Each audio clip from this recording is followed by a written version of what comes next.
Good afternoon. It's an absolute pleasure and honor welcoming Professor Farhat Nasreen for an interactive session on translation as a tool to understand one another. Farhat Nasreen is a full professor at the Department of History, Jamia Millia Islamia. She taught military history to the cadets at the Indian Military Academy, Dehradun, before joining the JMI. She is an author of 5 books and 18 articles. You're welcome, Professor Nasreen. You have up to 3 hours to conduct the session and conduct it however you like to. So over to you, ma'am. Thank you so much, Behzad. So can you please tell me how many participants do we have in this class today? So that So, we kind of, give 10 minutes to each one of them to, share so that it is more of an interactive thing. ma'am, right So now, I'll speak.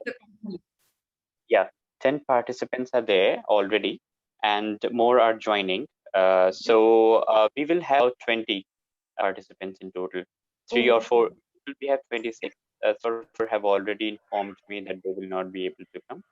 So that makes 22 or Okay. so. We'll have Okay, right. participants. Okay, right. So I think I'll speak for about 50 minutes and then I'll hand over, I'll conduct how all of them do and then we have a, discussion. So let's make it like that. That's what I hope to do. So because any of us may Yes. exceed a bit, I may also exceed a bit, they may also exceed a bit. So a very good evening to all of you. It's such a pleasure to see you again here this evening. And today I thought that we're going to speak about translations and how they are a tool to understand each other. Now, when Abul Fazl, the great writer of Akbar's Court, who's the author of the Akbar Nama, the magnum opus of medieval Indian history, when he talks about translations, he says that it is like lifting of a veil. I mean, जैसे किसी चीज के ऊपर से पर्दा हट रहा हो, the process of translation is like that. The human interest in understanding others has always been there, because if you think of the works of the Greek philosophers, Aristotle and Plato and Socrates and all of them, you find that they all traveled, all that wisdom that they had collected and written about, all that traveled from the Western Europe to Eastern Europe. Once you have the collapse of the Western Roman Empire and you have the rise of the Eastern Roman Empire, which we know as the Byzantine Empire. So everything is going to travel from there to here to be translated into the languages which were understood in this region, so much so that eventually you will find that whatever these philosophers said was disseminated almost all over the world. So we cannot say that the interest in translation or the urge to understand what the other person is saying or writing or doing, it's been there forever. Having said that, you find that there has also been resistance to translations, because there have always been groups who wanted to have a monopoly of knowledge, especially if we talk about religious knowledge, because it is always resisted by the religious orthodoxy, no matter what religion it is, whether it is Christianity or whether it's Hinduism or whether it's Islam. The orthodoxy has always resisted translations into the local languages. If there was a priestly class which was acting like a link between God and the common man, then that link goes to the common man. You don't need a link anymore. He can communicate directly because he understands everything. So they don't want that thing to happen. So that is why you would find that often translations were also resisted. The printing press was resisted because it would kind of throw everything open to everybody. And also that you would find that there was resistance to writing of classical religious stuff in the local languages, simplifying it. So translation basically is a process of simplification of whatever for other people to understand. And there's an effort on the part of the other party to simplify so that they can understand. Now, there are various reasons why people would undertake translations and why some people would do them. So one maybe one of the simplest reason is that there is a quest for knowledge, and those who have a quest for knowledge will be, doing the translations, sometimes reading through them, not because they're going to make anything out of it, not because they want to make any money out of it, or maybe any other kind of gain out of it, but because it interests them. That is one category. But you will find a lot of translations were done for various reasons, and so many of them were done for political reasons. Now, when we come to the political reasons, classically, we would find that one of the greatest translation projects in Hindustan was taken up by the Mughal Emperor Akbar. Now, we already know about, Akbar's policy of Sulh Kul, and how there is, this. Uh, Hello, can you hear me? Yes, ma'am. Can you hear me? Yes, yes, Yeah. Okay, okay. I don't know. I'm getting a message that you've been signed out because you've come in from another device. I don't know. All right, fine. So if you can hear me, it's okay, right? So, right. So you find that Akbar is somebody who takes up the translation projects big time. And Abul Fazl, when he talks about these translation projects of Akbar, he says that these projects were taken up because Akbar realized that a large part of his subjects were, non-Muslims, firstly, and he didn't understand their religion. The reason was that, and the other was that what was the local philosophy? What did the locals believe in? So he wanted to understand them. So he undertook a translation project on a massive scale. So there was actually a bureau of translation which was created, which was known as the Maktab Khana. And the other thing that Abul Fazl says about, Akbari translations is that he writes that there was a lot of misunderstanding in Hindustan because people were of very diverse kinds and they did not understand each other. So there were misunderstandings. So that people could understand, therefore you need to have translations. And thus you have the translation projects. When we talk about the, basically the Akbarnama itself, you find that a lot of it is based on the oral testimony of what Abul Fazl has heard from people, a lot from observation, and a lot also from the translations which were being undertaken by the Maktab Khana. The other man who tells us a lot about the translation projects of Akbar's period is somebody who was a part of that bureau which was actually translating, and that is Abdul Qadir Badayuni, who is the author of a book called the Muntakhabut Tawarikh. The Muntakhabut Tawarikh and the Akbarnama are both books which are being written by courtiers of Akbar. They are contemporaries of each other, also actually classmates. And what I should say, that they were also frenemies. So they were friends also, but they also had a lot of rivalry and enmity between them. So they were frenemies. And both these guys are writing at the same time. So because Abdul Qadir Badayuni was put into the translation bureau because he was very good at translating, so he'll tell you a lot about what were the things which were being translated. Now, one of the first books which Akbar undertook for translation is known as the Singhasan Battisi. The Singhasan Battisi is a famous book which has to do with one of the ancient Indian rulers of Kannauj known as Vikramaditya. Vikramaditya is actually supposed to be one of the rulers, perhaps of the Gupta dynasty, because Vikramaditya title is very popular and it has been used time and again for various rulers. So this Vikramaditya that we are talking about is somebody who is from the region of Kannauj. And we find, that he tells us about, these are the stories with 32 statues which are a part of his, his grand throne. So all 32 of them are going to tell 32 tales about Vikramaditya and why nobody else is competent enough or worthy enough to sit on that throne. That is, the content of the Singhasan Battisi. Now, this is the first thing that Akbar set up for translation.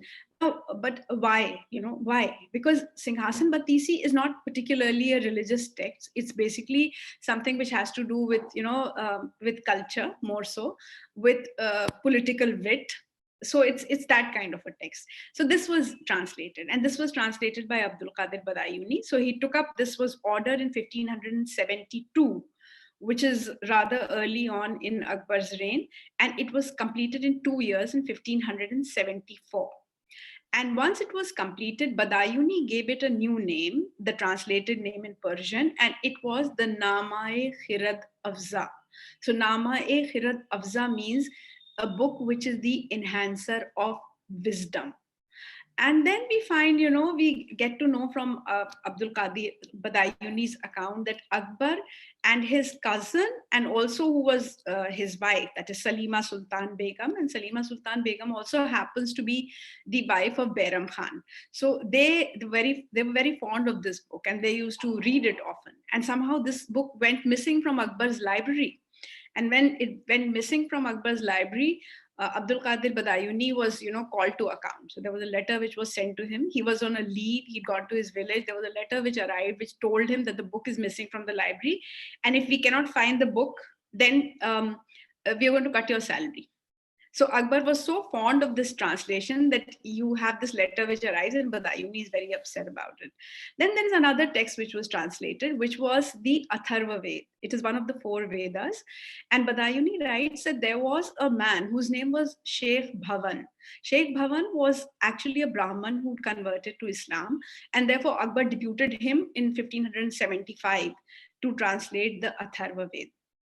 And there were a number of other pundits who were also deputed with him to help him out in this translation work. And it wasn't easy at all. This is what Badayuni says, because there were very complex things in there. And Akbar really wasn't satisfied with the translation which was done. And he says that because the translation was not well accepted at the court, it is something that will get lost over a period of time. And because many copies of it were not made. And it actually happens like that, because we do not have any copy of the Atharva Ved which had been translated in Akbar's period. It was known as the Atharban, but we don't have any copy of this. Then the grandest translation which happened in Akbar's period was that of the Mahabharat. Now, Mahabharat, there were 1 lakh shloks in that. 1 lakh couplets had to be translated, and Abdul Qadir Badayuni was, set to do this work as well, because he was very good at Persian, and there was a board of, pundits also who were there with him. And there was another man who was also a classmate of Badayuni again, whose name was Naqib Khan. So Naqib Khan and Badayuni were, they were set to do this work. Now, Badayuni is a orthodox, basically an orthodox Muslim. At least that is how he, tries to place himself. And it's a long debate whether he was really orthodox or he was just trying to place himself in that position. But we find that he's not too happy with this translation work that he's been given. So he doesn't take much interest in it. And that shows in the translations that he's doing. So they're not up to the mark. And Akbar is very angry. Badayuni writes that the Badshah was very angry with him, and he abused me, and he called him perhaps someone who eats unlawful khana, and also a shaljam khor. So shaljam khana, that vegetable shaljam, must have been a gali to be eating shaljam. So he says ki unhone mujhe shaljam khor bhi kaha. And then finally there were more people who were put into the translation work of Mahabharata, because eventually perhaps it was realized that it was a very big text and more people were required. So then you will have more people being added, like Mullah Shiri, there is Sultan Haji Thanesari, and also Abul Faiz Faizi, who was the elder brother of Abul Fazal, who was also deputed in this project. Finally, this project was completed, and the text of Mahabharat was called the Razmnama. So it had a name called Razmnama, and Akbar was so fond of the Razmnama that he gave an order that all the other, these states who were tributary states of the Mughals, they're supposed to make copies of the Razmnama and also have them illustrated. So Akbar's, he had a karkhana of painters. So because the Mughal painting and the Mughal miniatures were all developed in the period of Akbar. So not only that there was a translation, but the Mahabharat was also illustrated, and so many copies of it were actually made that we get a number of copies of the Mahabharat coming from the Mughal period. So that is very, very interesting. Then Sheikh Bhavan was also, he was also part of this board. Now, it so happened that in 1595, in 1591, this was perhaps completed, because a copy of this was presented to one of the princes of the Mughal court, Prince Murad, one of the sons of Akbar. He presented a illustrated complete copy of the translation of the Mahabharata into Persian.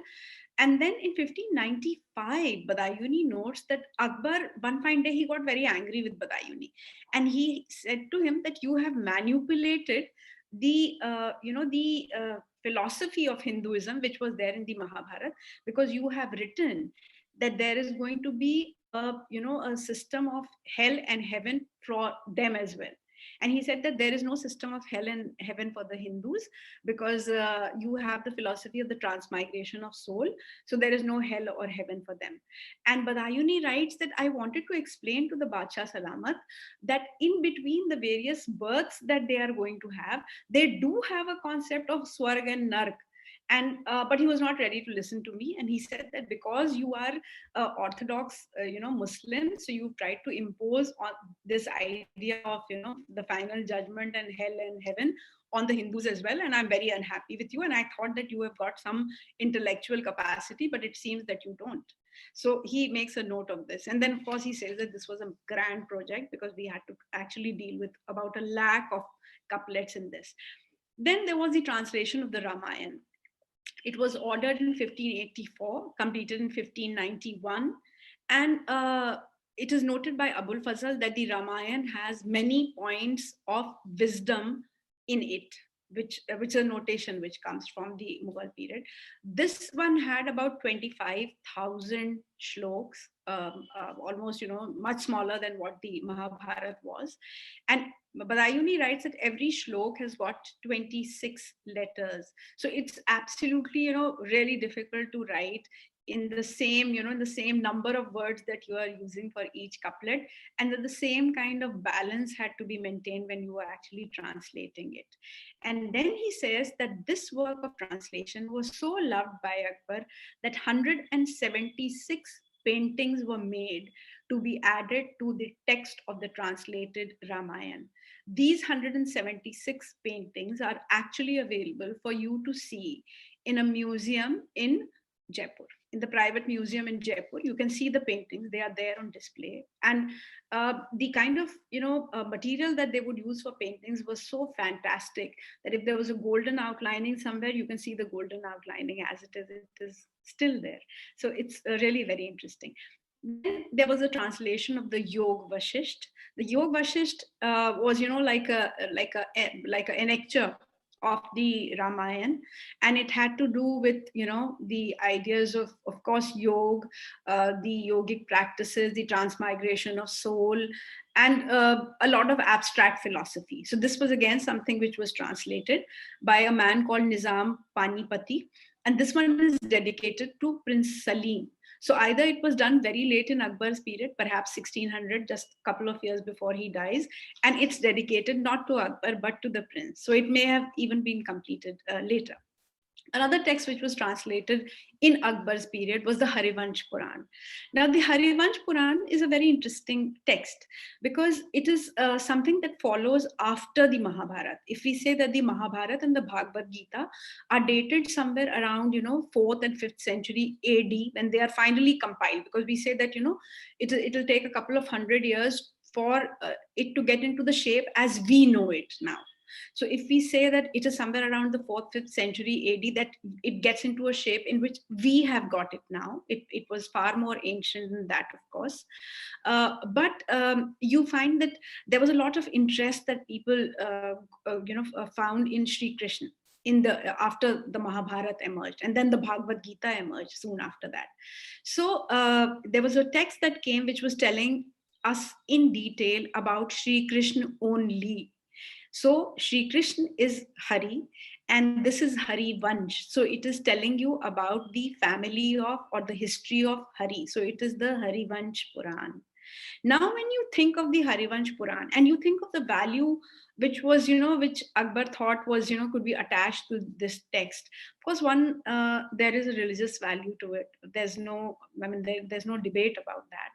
But if you want to learn about what were the ideas about the ecological setup at that point in time, and this was being written, this is somewhere around the 6th century AD. So you can see what people are thinking about the ecology in the 6th century AD. I don't have time to go into the details that how we connect that, but you will find that there are descriptions. Say, for example, if Sri Krishna's family was staying in, in Gokul. Then they shift from Gokul to Vrindavan. So why do they shift from Gokul to Vrindavan? So the Harivansh Puran is going to tell you that they are shifting because there was depletion of the resources of Gokul. So they decided that yahan sab ghas khatam ho gayi hai. There's no land for the cattle to graze. So therefore they are shifting to another place, and they shift. So you can see that what do they talk about ecology, what is the what are the new, and when they move to Vrindavan, what is the description of Vrindavan, how there is a, if you're now thinking that change in the use of land, the growth of urbanization, the growth of agriculture in the Gangetic Valley, in the Gangetic Plains, sorry, then you would find that you can find all of this in the Harivansh Puran. So not only that it is a very important religious text, but it also has a lot to do with how, if you're doing history of migration, you're doing history of agriculture, history of the growth of peasants as a class, and so on and so forth. So this was translated. Then you have another text which was translated in Akbar's court. It is called the Leelavati. The Leelavati was a text of arithmetic, and it was translated by Abul Faiz Faizi. And Leelavati was originally written by Bhaskaracharya in somewhere around the 12th century AD. Now, if you think of a text on mathematics being translated, it surely gives us a sign that there was a certain degree of interest in purely mathematical stuff, or maybe the pure sciences. Because if you look at Akbar later on also, I mean, not related to just translations, you find that he was experimental. He would undertake a lot of experiments, again, which we don't have time to go to right now, but he had an experimental set of mind. So it's very likely that he would kind of explore what was being written about mathematics at this point in time. And you find that there were later editions of this which are available. So it was reprinted in the same Persian form in the 19th century twice. So it becomes an important work of translation. Then there is another work which was translated, which is known as Tajik. It's known as the Tajik Neelkanthi because it was originally written by a famous astronomer whose name was Neelkant. And you know that all the Mughal rulers were very particular about astrological and astronomical predictions, and all that goes with that.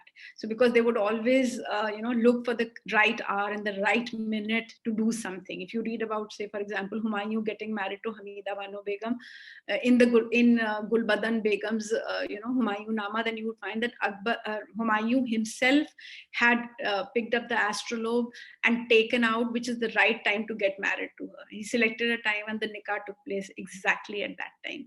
Or maybe if there was some tussle, which is a political personal tussle which was going on between Akbar and Jahangir, then there was an auspicious hour which was taken out by the astrologers that will be the best time for the father and son to meet so that their differences are resolved. So generally speaking, there was a lot of importance which was given to this. So right, you have this translation which is coming of Tajik's Neelkanthi. Then another work which was translated was Kalhan's Raj Tarangini. Kalhan's Raj Tarangini, History of Kashmir, 8th century, is supposed to be one of the earliest systematic works of history which was written in Hindustan. As the name suggests, this is talking about, waves of dynasties which are coming and going in Kashmir.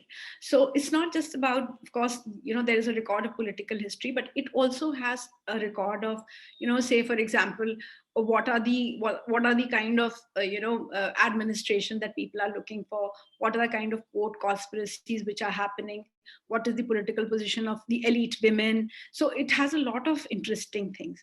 Incidentally, we find that Zainul Abidin, Sultan Zainul Abidin of Kashmir, had already ordered a translation of Kalhan's Raj Tarangini because it is the history of Kashmir, so it's understandable that it would have interested him. So it was translated by a Persian name which was called the Baharul Amsar. And then Akbar called Abdul Qadir Badayini and he said that the Baharul Amsar is not, translated in a flow. So you translate it again. So it was translated again this time. And Badayuni was given 10,000 tankas and a horse in advance to undertake this translation. And somehow we find that this translation took a long time to complete, because Badayuni did this translation is not being mentioned either in Abul Fazl's Akbarnama, neither by Badayuni himself in the Muntakhab Tawarikh. But he did it. So there is a retranslation, simplifying Persian further. So there is, another interesting thing. Now, if we said that Akbar began his translation project with the Singhasan Batisi, we find that it's going to kind of come to an end with the Panchtantra. Now, the Panchtantra, very popular, most of us would know about it. And you'd find that, these are stories in which there is this element of animism, where you have a connect with the animals. They are speaking, they have their own personal stories, and they all have lessons in them. So that is the next thing which happened. Now we find that the Panchtantra tales, in fact, had been so popular that the translations had begun somewhere around the 8th century AD already. In 8th century AD, in 750, the Panchtantras had been translated into Arabic, and in Arabic, they were known as the Kalila wa Damana. So Kalila va Damana was a Arabic translation of the Panchtantra. And then in 12th century, it was translated from Arabic into Persian, and it was called the Anwar-e Suhaili.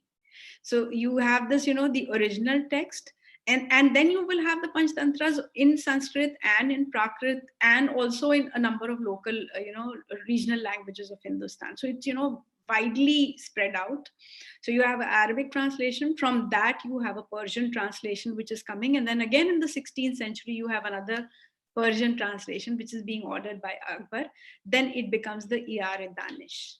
So, and then you find that the Iyar-e Danish was basically supposed to be a translation which was supposed to, again, simplify the earlier translations which had already been done. And then we have one translation which is coming in the 16th century, which now Panchtantra is being translated not from the Arabic sources, not from the earlier Persian translations, but from the most original script that they could get of it. So they are going back to the original, not translating from translations, but trying to go back to the original. And this was done by a man called Mustafa Khalid-Dad Abbasi. And this Mustafa Khalid-Dad Abbasi's translation is dated somewhere around 1600 century AD. So having said this, I mean, you already got an idea that how important these translation was for Akbar to understand his subjects, and he thought that perhaps we can dispel misunderstanding by doing this.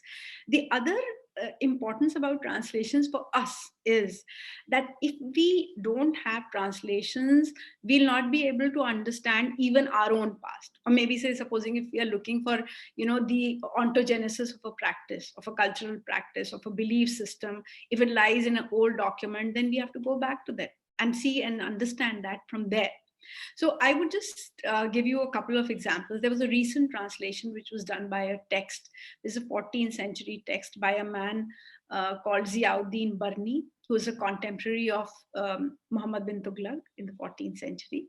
So this translation was done very recently by Ishtiaq Ahmad Zilli, who was a professor who retired as a professor of history from Aligarh Muslim University. Amazing translation, because till the time you did not have this translation of the Tarikh-e-Firoz Shahi, the Tarikh-e-Firoz Shahi was hardly being quoted anywhere. And the way Ziauddin Barni, the author, has written, it's like the screenplay of a film, the screenplay of a modern film. He writes that well. The tragedy of Ziauddin Barni was that he was writing this book, the Tarikh-e-Firoz Shahi, to present it to Sultan Firoz Shah Tughlaq, because he was hoping that Firoz Shah Tughlaq is going to give him some job in the court or something is going to happen. So none of that happened actually. And because it didn't happen because Firoz Shah Tughlaq didn't happen to give him time for a meeting. So he didn't get that time for a meeting, but his book is absolutely, kind of pivotal to our understanding of the medieval Indian history of the Delhi Sultanate. And Ishtiaq Ahmad Zilli's translation of the Tarikh-e-Firozshahi into English has really helped a lot of people.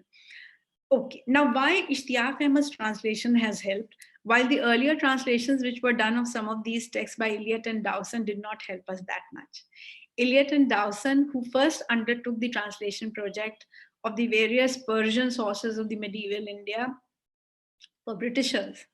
And you know that the Britishers had a policy of divide and rule. So when they were translating these texts, the translation that appeared in their version, because you know they have written many volumes, and those volumes are known as History of India as told by its own historians. But they select passage. So they are selective in what they will translate and what they are going to include in this volume. So unless you have a complete translation, you would not know what they have left out and what they have selected. So you cannot know what this book was about. You only get a very, very narrow point of view of the guys who did the translation and edited and selected what to present to you. Whatever they thought was, you know, not worthy of presentation, they are just not going to put it there. And since we don't know Farsi, you will never come to know what they had written.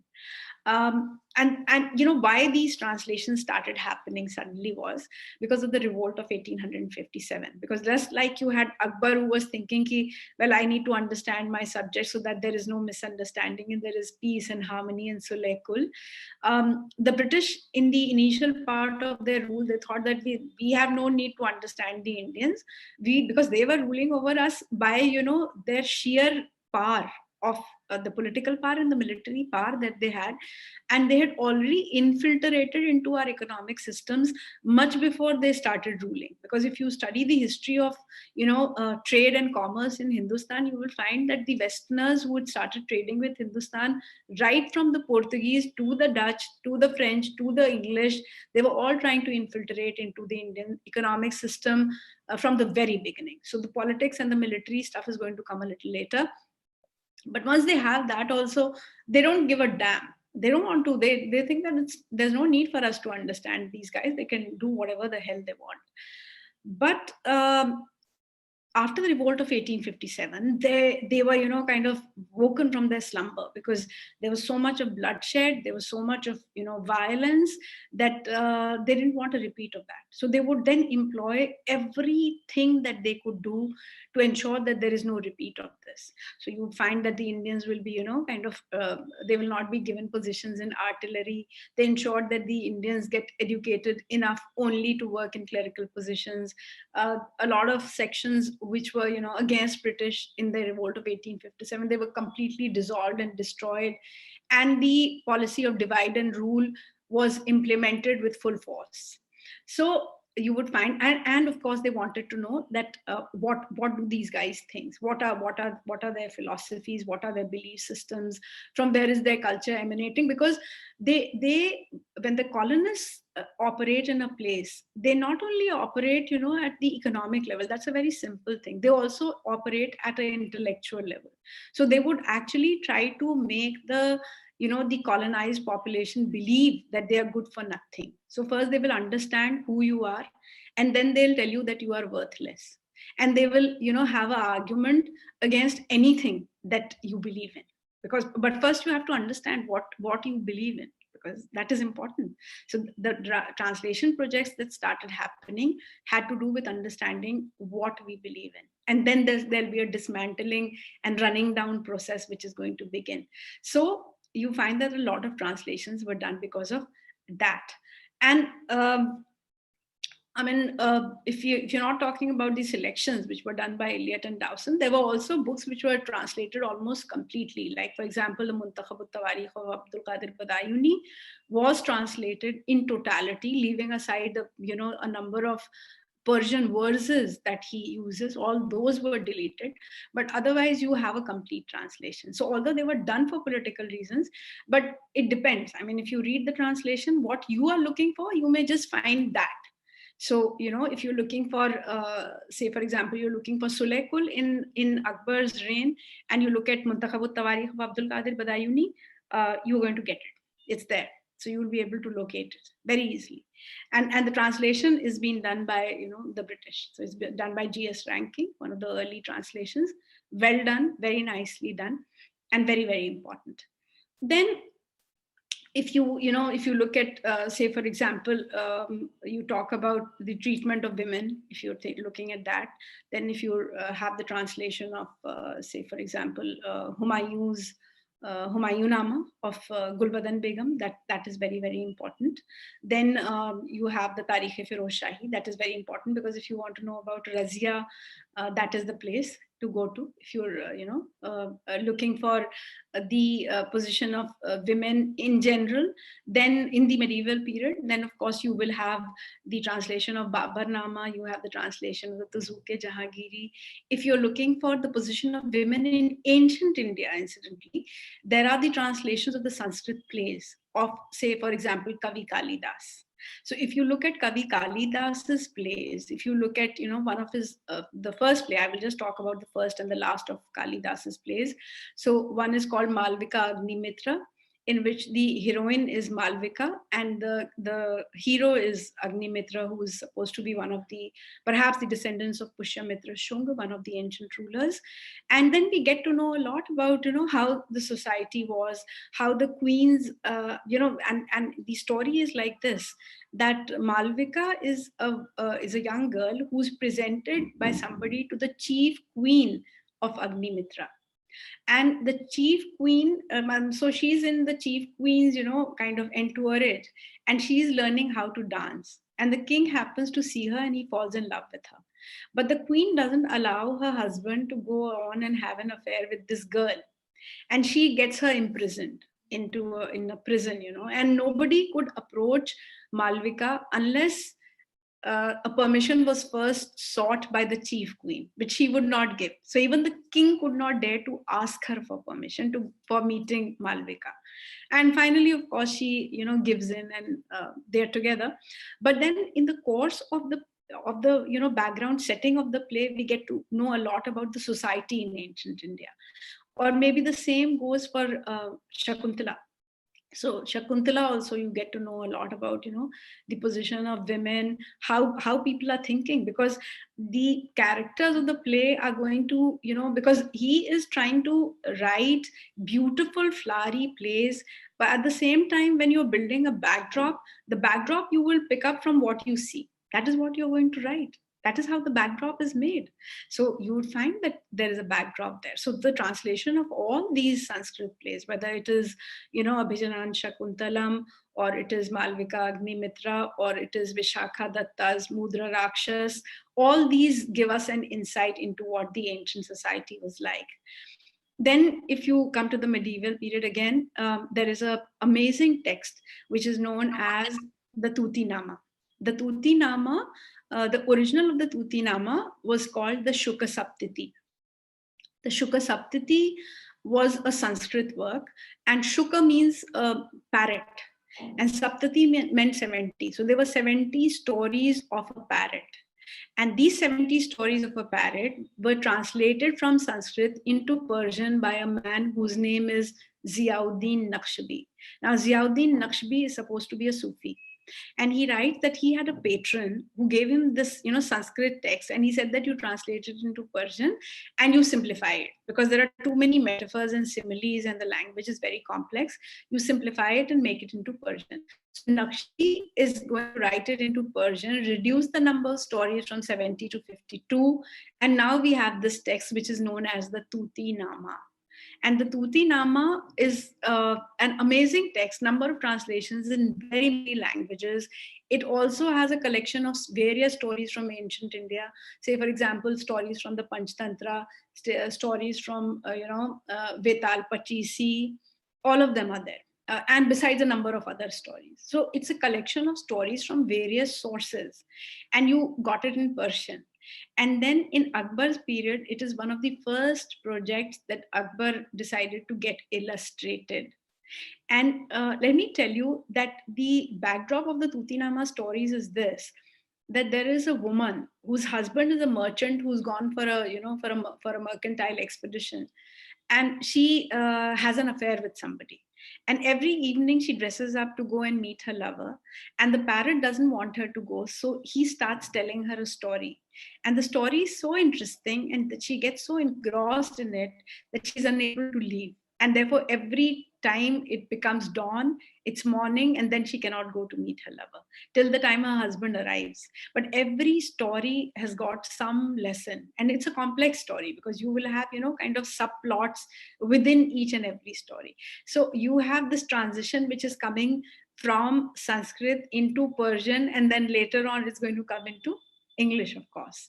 And let me tell you also about, the Singhasan Battisi, which Akbar had got translated initially.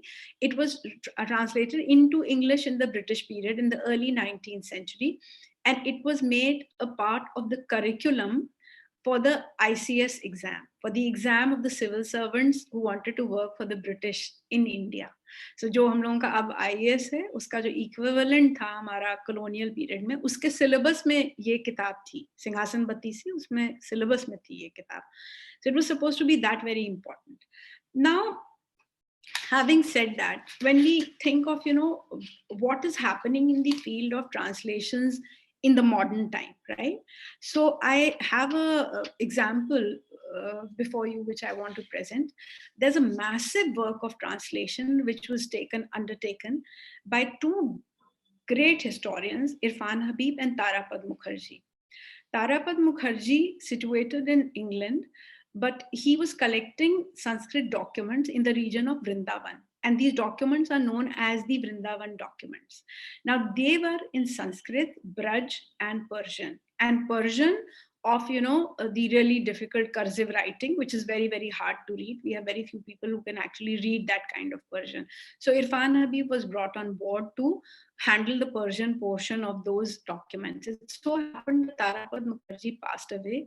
And then Habib has finally now come out with a book in 2020, which is known as Braj Bhoom in the Mughal times.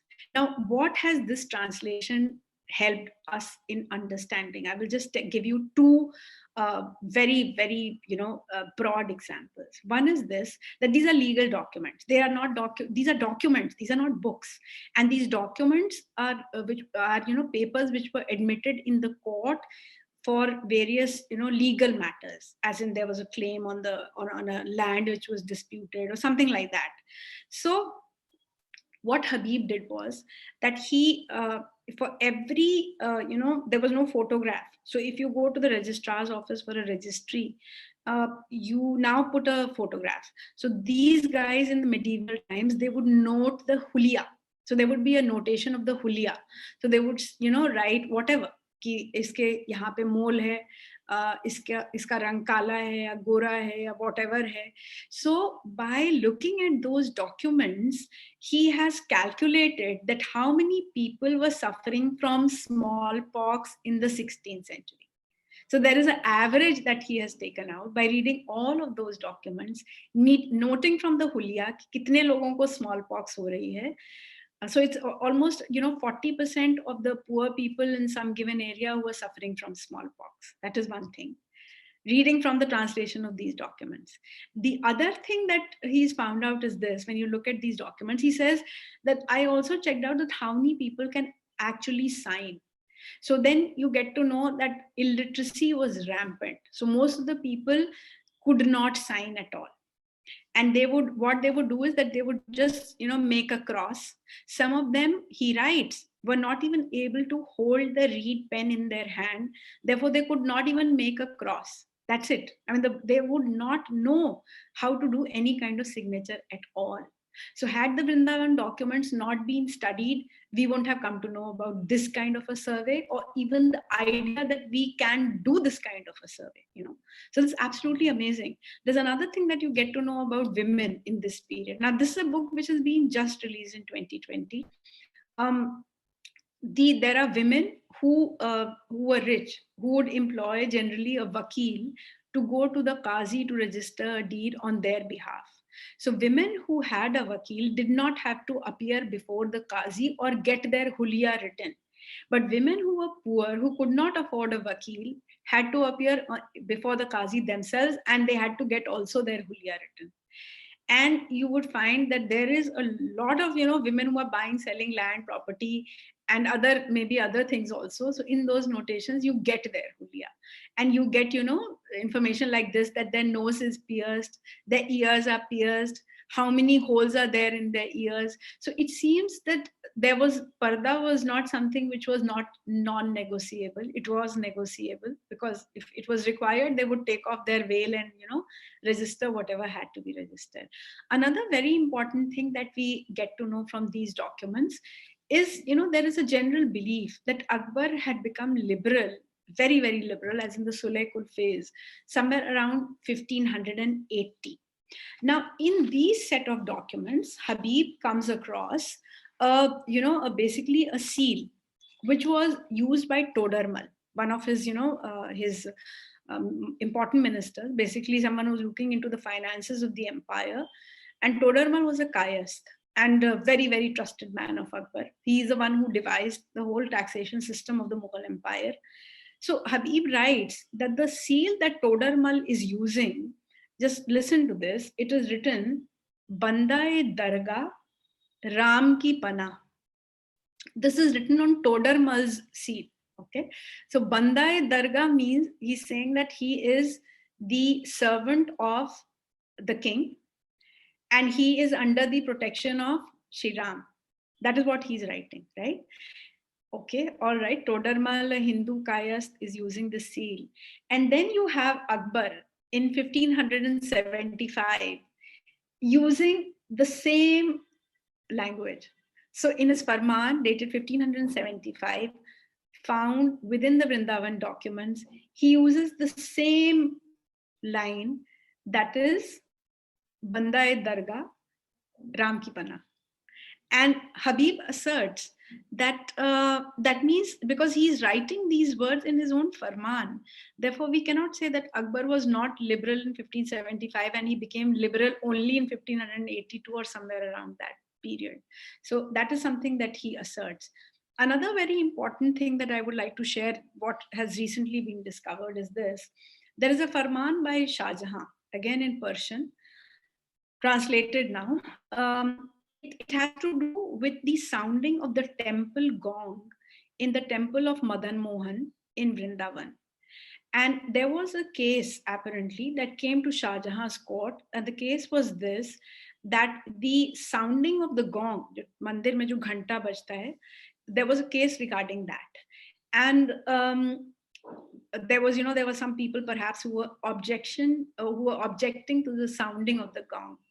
And Shah Jahan in his Farman writes that the gong will be rung by, because this temple is a place where, quote unquote, Ibadate Ilahi happens. Ibadate Ilahi. There is worship of God which is happening in the Madan Mohan temple. Therefore, we cannot stop the sounding of the ghanta of the temple. This is written in the Farman, now translated, and we have it with us now.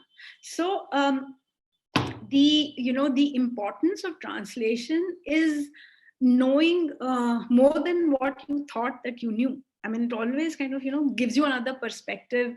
Maybe it sometimes you can use it to fortify an argument that you already making, or maybe you can use it to dismantle another argument which you do not approve of. So it always empowers you. Translation is actually empowering. Then there is another set of translations which have recently been done. It's done by someone called Zakir Hussain, who's translated a number of documents which are again coming from the Mughal period. So I have them with you, and I thought that if there's time, I will read them, but I don't see that I'll have enough time for that. But I'll just tell you what the gist is like. So one goes like this, that the Taj Mahal is being made, and I'll discuss with you two farmans of Shah Jahan, again translated from Persian now into English. This is a book which is called Medieval India, Studies in Polity, Economy and Society. And Habib's book, I already told you, very, very important works, recent works of translation. So there's a letter which Shah Jahan is writing to Jai Singh, because all the marble for the Taj Mahal is coming from, Makrana in Rajasthan, and it's all coming from the territories of Jai Singh. And so he writes, that I'm sending such and such a person, and you please facilitate the the transport of the marble, and I this is an express order that you have to kind of expedite this and make it easy for this man. Then there is another farman which is going to someone in Deccan, and that farman is giving a list of the semi precious stones which have to be brought from Deccan for being embossed in the Taj Mahal, in the Piper Dura work that we see there. And it is such an interesting farman, because Shah Jahan writes that I am sending you the samples of the stones that we require here for the building of the Taj which is going on. And then he says that you send as much of it as you can find. That is one thing. The other, he says that there is a particular stone which is not very expensive, but it looks expensive. So I have sent you the samples of those as well, and you please send them as soon as possible, because the work is on hold. Unless the stone comes, we'll not be able to proceed with the work of this building. So that is very interesting. Then there is a complete translation of a letter which was written by Aurangzeb to his father, Shah Jahan, when Aurangzeb was visiting the Taj Mahal approximately, after about almost a decade after it was made. And he writes to Shah Jahan that the Taj Mahal is leaking. So he is writing a lot of things. He says that the central dome of the Taj Mahal is leaking. Some of the minarets are also, leaking. There is seepage which is coming inside the tomb. And I request that you may kindly pay attention to this, because if you do pay attention to this, and if you get this repaired in time, perhaps this building will be able to last a little longer. So that is a letter which is coming to Shah Jahan from Aurangzeb about the Taj Mahal. And it is so interestingly written that he says कि इसको पता नहीं किसकी नजर लग गई है. That is what he's writing. That but how he is going to put this into words. I mean, there's a damage to the building, but how beautifully can this be put into words is something that you can see when you see the farman, because it says that isko pata nahi kiski nazar lag gayi hai, that it's leaking and there is seepage and there is breakage. And he says that if the rays of your illuminating light happen to fall on this, perhaps this building is going to last for some more time than what we expecting it to last for. Then how do ideas get transferred from one domain to another domain when translations happen? So in this context, there is a lot that we can actually talk about, but I thought I'll pick up for you the translation of Laila Majnu, because the Laila Majnu has got 40 versions in Persian, 40 versions. It has only in Persian itself. And it has about 13 versions in Turkish, and it's been translated into over 100 different languages at least. I don't have the exact figures, what are the current figures, but it's translated at least into 100 languages. N number of movies have been made on Laila Majnu in different kind of versions of it. So how did this happen? So when you look at the Laila Majnu, basically Laila Majnu is an Arab folk tale. And it was an ancient Arab folk tale. So it was, when classically we talk about it, it is said that, the tale of Laila Majnu was floating with the sands of Arabia, and it, like you have the particles of dust that spread all over the place, you had the tale of Laila Majnu is going to get spread all over the place. So, but you had a man whose name was Nizami Ganjari, who kind of collected all the various strains of Laila Majnu, which were floating in the various folklores, word of mouth, and he put them all together. And then the basic text for Laila Majnu that we have is the one which is coming from Nizami. And then, of course, it was translated first into English. It was done by Julian C. Sprott. Now, when you think of what the Laila Majnu, talks about, it's supposed to be one of the classic works on mysticism.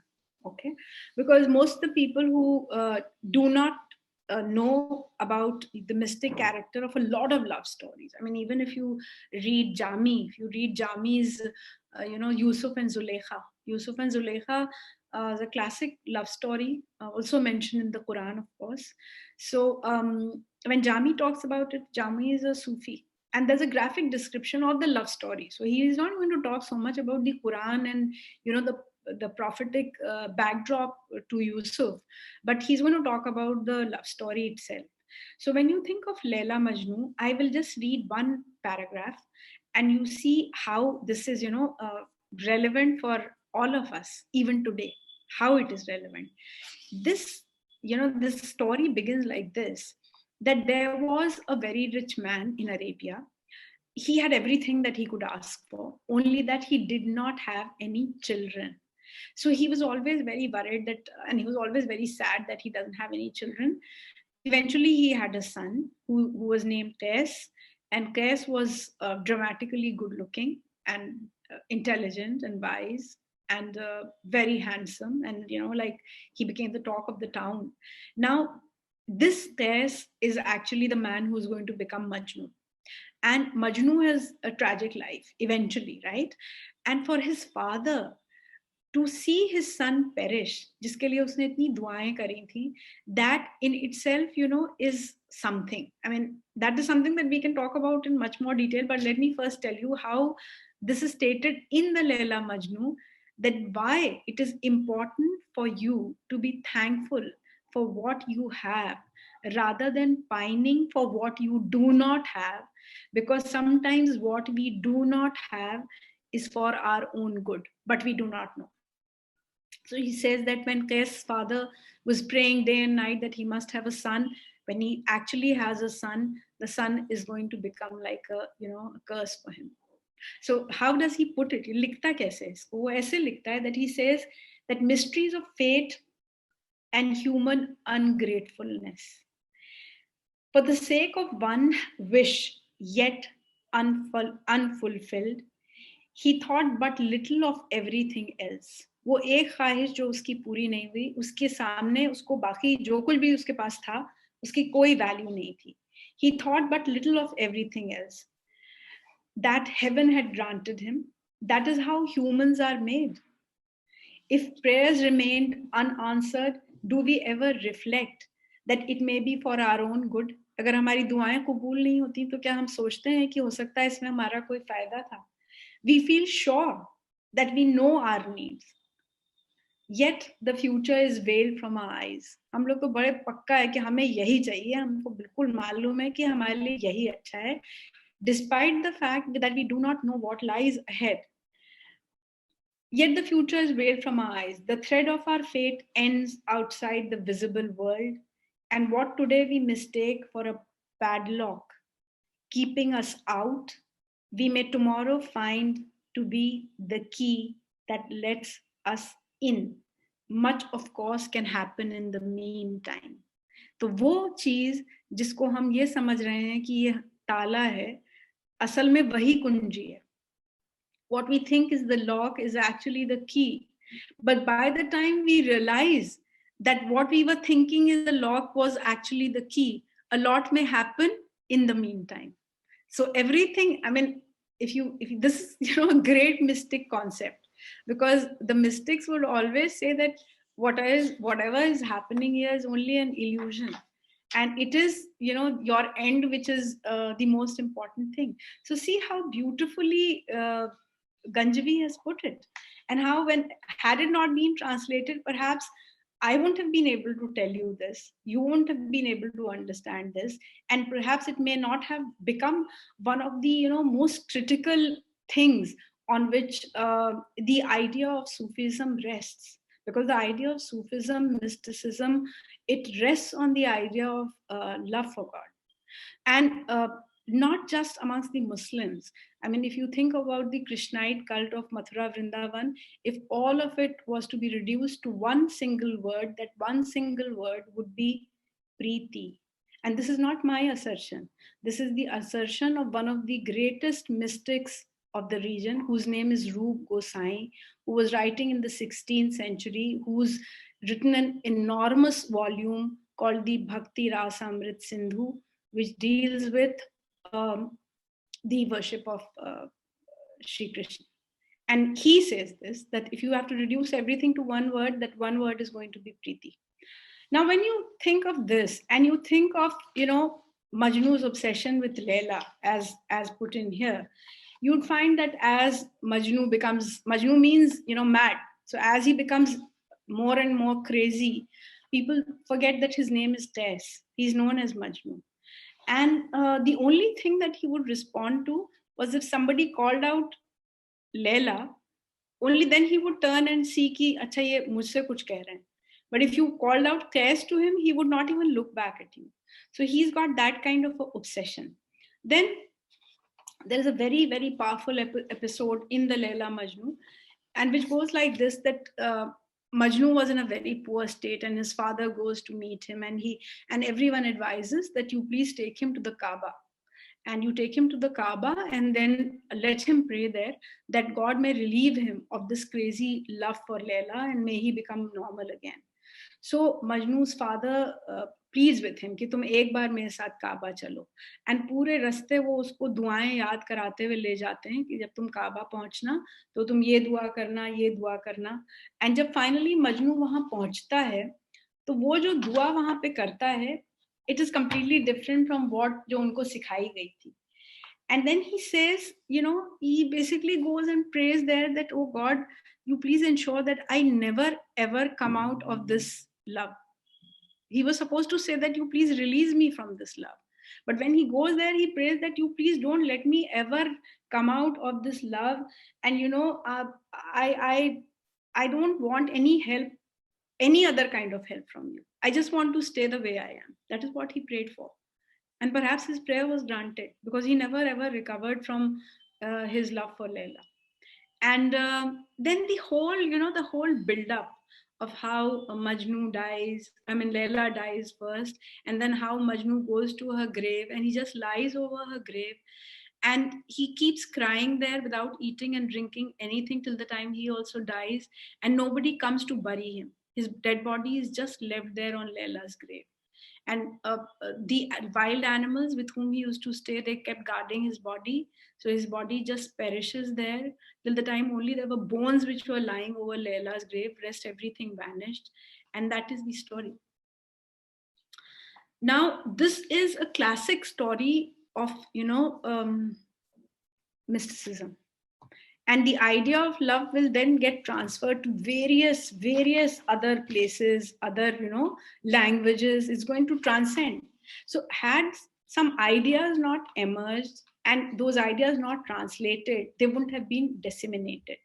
Now I'll give you another thing, like Amir Khusro on mysticism, right? So we were just talking about an Arabic stuff which was translated into Persian. And now we are talking about something which is coming in Hindavi from Amir Khusro. So it goes like this, कि साजन ये मत जानियो तुम बिछड़े मोहे चैन जैसे बन की लकड़ी सुलगत हूँ दिन रैन. So beloved, don't think that I have, any peace or rest without you. I'm burning day and night, just as if, there is a piece of wood which is burning. Then there's another one which goes like this, कि आप या मोरे नैनन में पलक मूंद कर लूं, ना मैं देखूं औरन को, ना तोहे देखन दूं. So this is the kind of possessiveness that you would again find for, in the whole discourse of Leila Majnu to begin with. And then of course there'll be a number of other stories that are going to come. There'll be regional love stories which are known as the Sufi Premakhyans. So, but the idea is emanating in one language and then traveling. And then of course you will have regional, I mean in Rajasthan you will have Dhola Maru, which is there, which is a regional love story, same kind of, backdrop you will find. Then you will have Rajula Manjushai in the region of Kangra. So you will have variants of it everywhere, right? Or if you have, say, for example, Amir Khusro again writing in Persian, Zihal Miski, Makun Tagaful, Dorai Naina Banaye Batiyan. That is another one which has to do about Vira.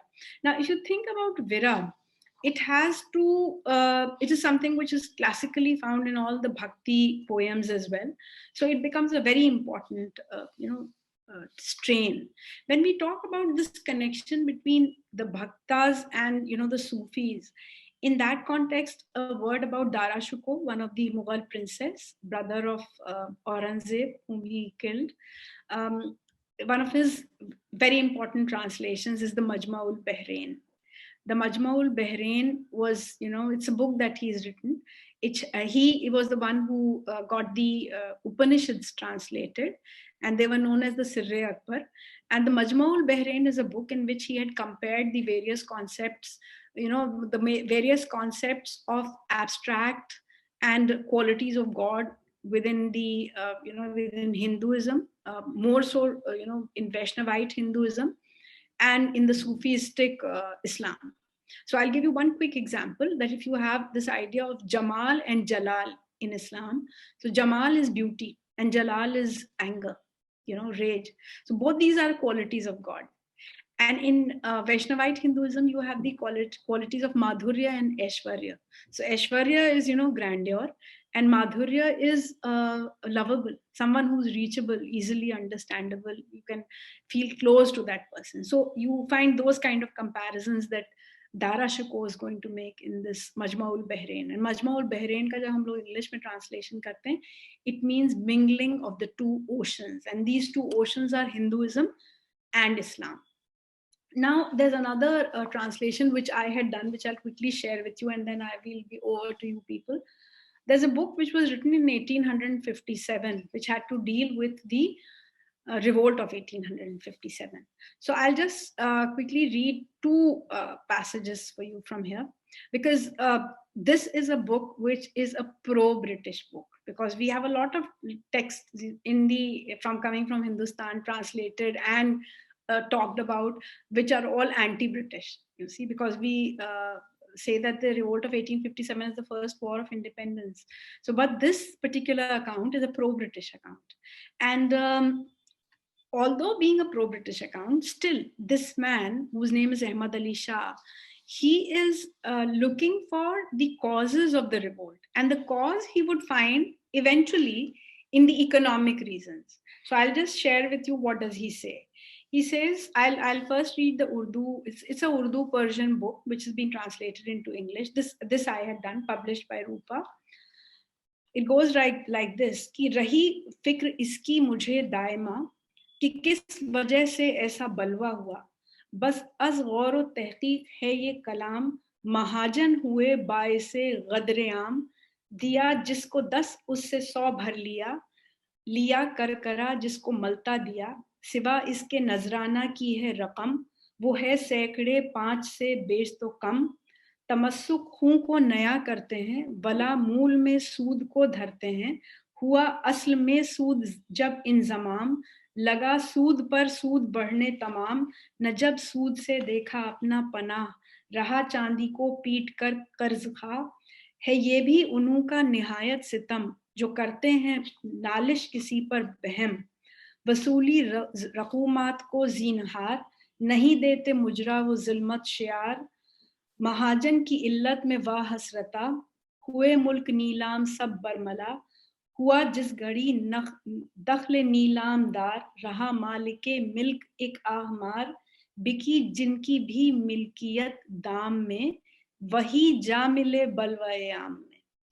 Now, when we translate this, it comes like this. I pondered over this ceaselessly, that why did such a riot happen? He's talking about 1857. I pondered over this ceaselessly, that why did such a riot happen?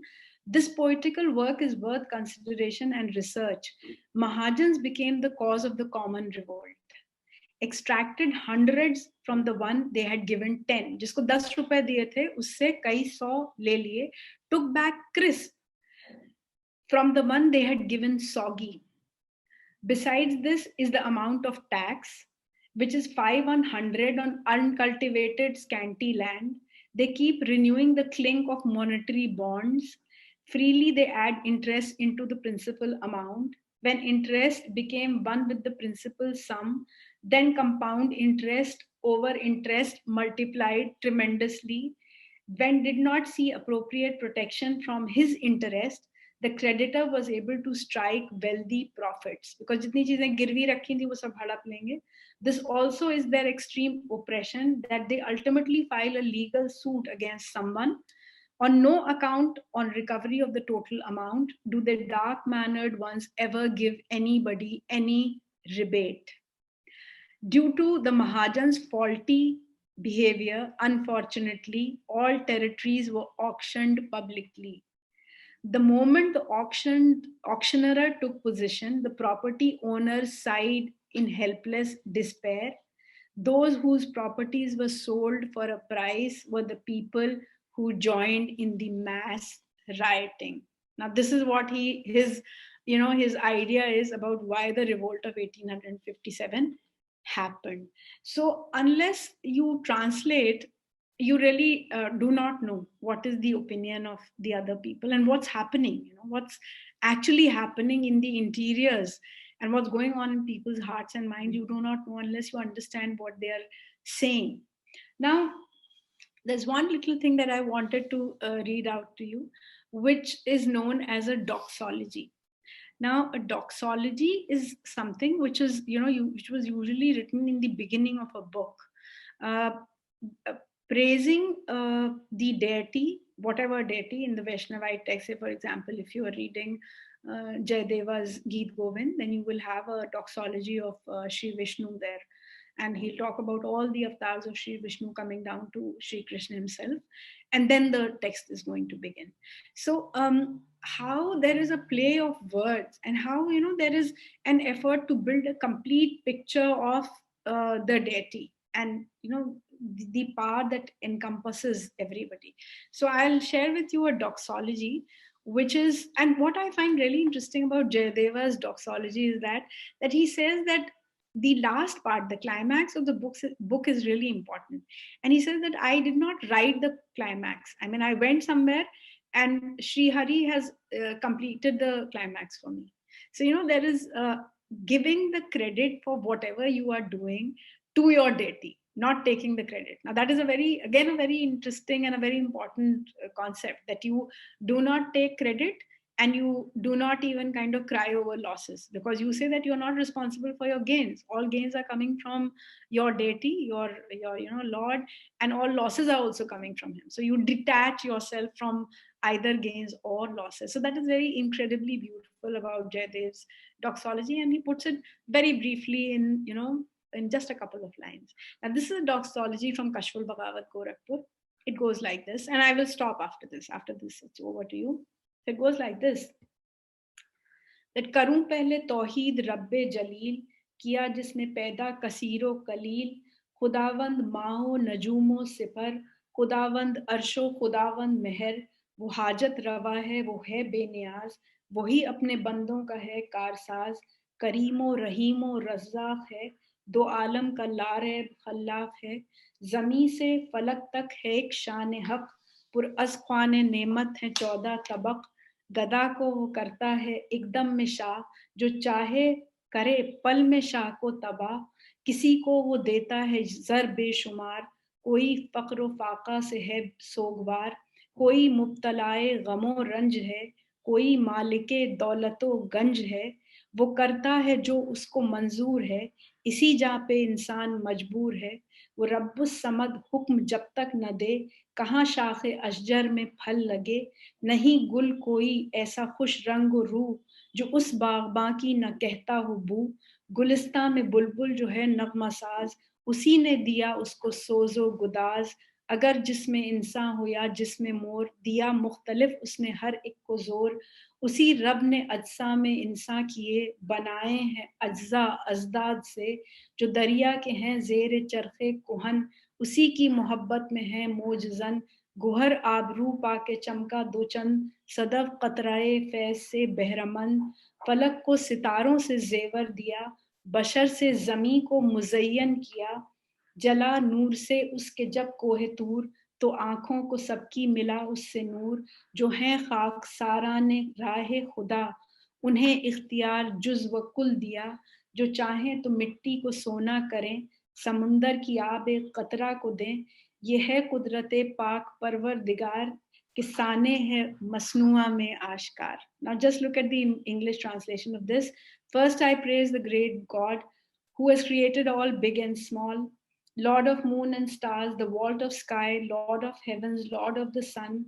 He grants wishes, he is independent, only he is the true accomplisher of his subjects. He is kind, merciful, the ultimate sustainer. He undoubtedly is the creator of both worlds. From earth to sky, there is nothing but the glory of God. Filled with his blessings are the 14 stratums. He makes a beggar a king in a moment. If he so wishes, in a moment, he can destroy a king. To some, he gives boundless wealth. Some, due to poverty and starvation, are crestfallen. Some are embroiled in sorrow and suffering. Some are the masters of wealth and treasure. He does whatever he approves of. On these decisions, humans are helpless. Until and unless that Almighty God orders, how can stems of trees bear fruits?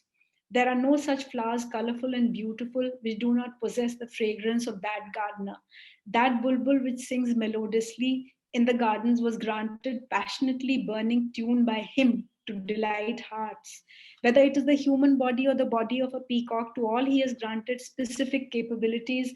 That God has created bodies of humans, has made parts with paradoxical variety. Those lakes which have been in motion since ages are flowing in waves of his love.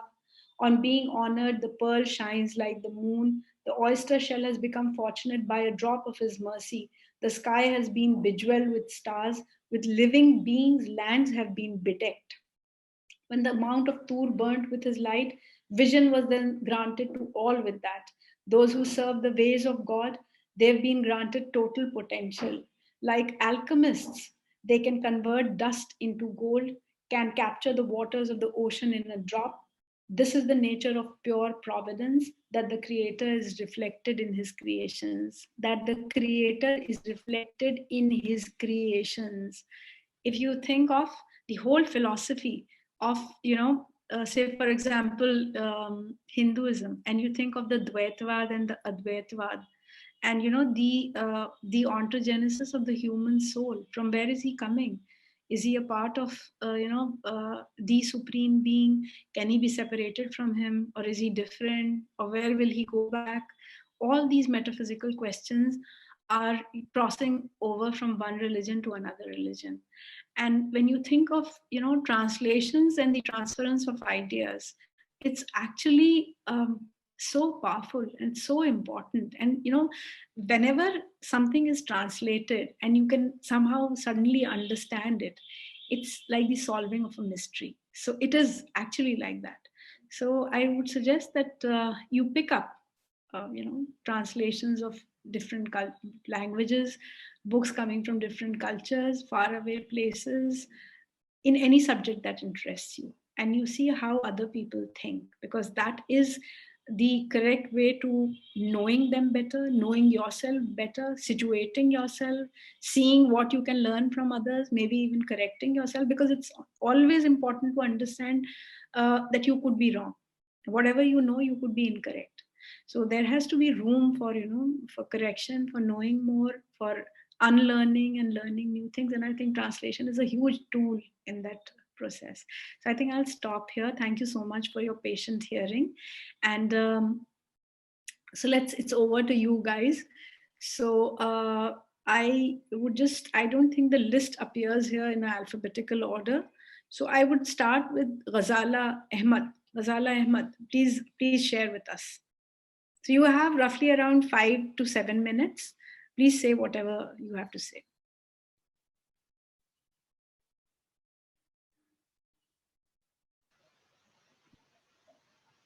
Hello. Hello. Good evening, ma'am. I'm Razala, and currently I have finished my master's in journalism, and I'm working as a freelance journalist for different outlets. So recently I have translated a Urdu press release into English. So I think that would do. So I'm going to read it here. So it was a press release by All India Majlis-e Mushawarat, which is an umbrella body of Muslim organizations in India. So it goes like this. Muslim Tanzimon ke Wafaq All India Muslim Majlis-e Mushawarat के सदर नवेद हामिद ने किसानों की तरफ से जारी तहरीक और कुल हिंद मुकम्मल बंद की हिमायत करते हुए ज़रई क़वानीन को किसानों के मफाद और हिंदुस्तानी रज़ई निज़ाम के खिलाफ करार दिया है।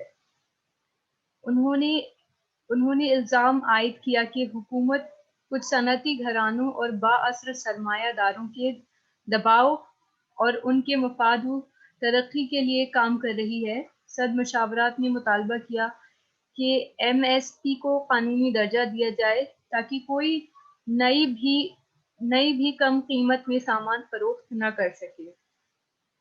उन्होंने इस मुतसादम व मुतजाद रवैया करार दिया कि एक तरफ वजीर आजम की तरफ से कहा जा रहा है कि बनाए ज़रई कवानीन को वापस नहीं लिया जाए, तो दूसरी तरफ मामले को तूल देने के लिए किसानों से बातचीत का सिलसिला चलाया जा रहा है। हालांकि 5 दौर की सरकार और किसानों की बातचीत नाकाम हो चुकी है।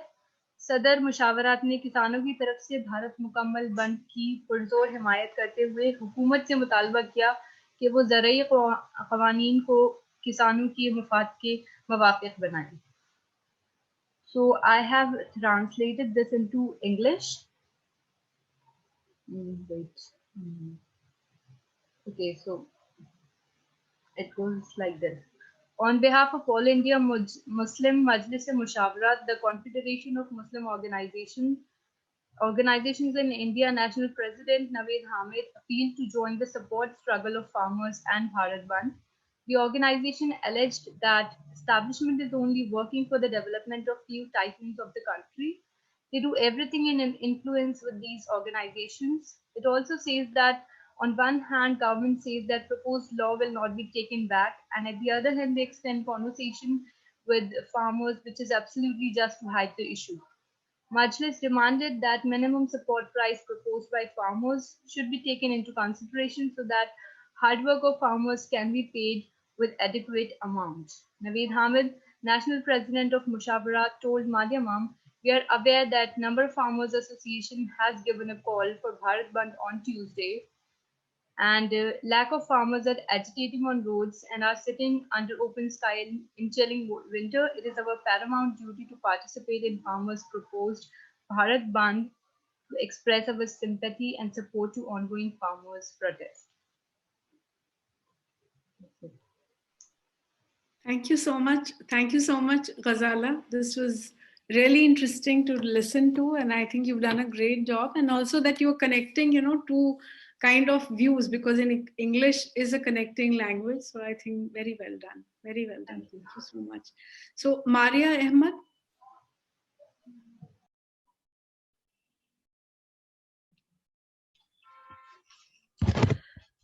Good evening, ma'am, and good evening, everyone.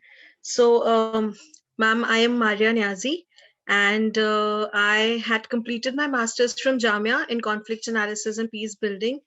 And I have, one of my favorite books, The Alchemist, which was earlier written in Portuguese. And, the book has really impacted me in a lot of ways because it actually made me help to realize that whatever you think and you have to believe in your guts and you have to understand that if you're going to think it in a particular way, it will happen to you eventually.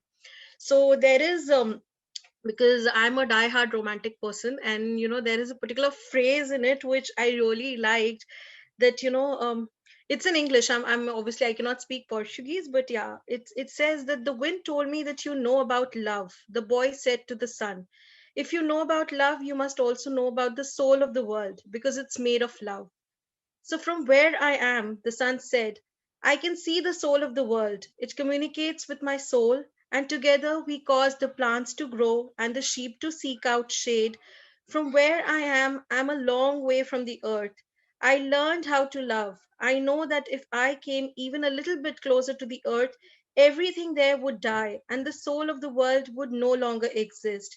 So we contemplate each other and we want each other, and I give it life and warmth, and it gives me my reason for living. So basically, it really touched me because it's talking about that not every kind of love has to be that, that everything has to be together. And it's talking about the relationship, that sometimes it's more of about, how as a team, or how two things can, without being together, still work as a team. So it really affected me. And also, ma'am, I mean, considering I have been really, really attached with Kashmir, and I mean, I had so many friends who were from there, and they used to tell me so many tales and stories and things about the place, that I just fell in love with the place. So twice I tried going there, but somehow it never happened. And I mean, Amir Khusro's famous words that I mean, I think it says that I'll just read it out, please. That Gar Firdaus Baru Zami Ast, Hami Ast, Hami Ast, Hami Ast. If there is heaven on earth, it is here, it is here. I really want to see that place. I mean, listening to all of this, it really makes me feel that once I should go. It's like my favorite spot in India. So I really want to go there and visit the place once. Thank you, ma'am. Thank you so much, Maria. I think you picked up Paulo Coelho. Alchemist is one of the most powerful books that he's written, and I think you said that two distant, phenomena could also work together as a team. So I think you've completely grasped the strange mystical quality of The Alchemist. So lovely, lovely listening Thank to you, you. ma'am. That's beautiful. Loved it. Uh, okay, Jiaul Hassan. Jiaul Hassan. Uh, yeah, ma'am. Good evening, ma'am. Hi, good evening. Yeah, how are you, ma'am? I'm fine, thank you. Thank you so much. So I'm also from Jamia. I'm doing my PhD from Department of Biosciences, and last time I actually didn't got the chance to interact with you because at that time your connection disconnected, and in the first lecture, so I mailed you my query at that time. So yeah, I have selected a very simple text. It's in Spanish. So can I think I will share it. If Yes. Baza sir, will you allow me to share the screen? Sure, 1 minute.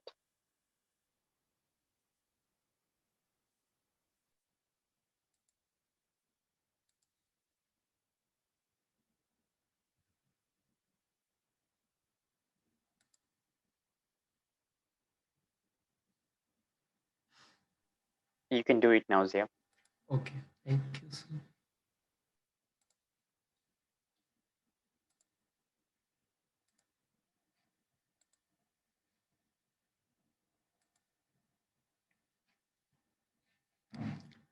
Is it visible to everyone? Yes, Uh, yes, it's okay, visible. okay, ma'am. So yeah, this one is the Spanish text. Uh, uh, I am going to read it. El Español o el castellano es lengua oficial en España en muchos países de América, excepto por ejemplo de Brasil y en Guinea Ecuatorial.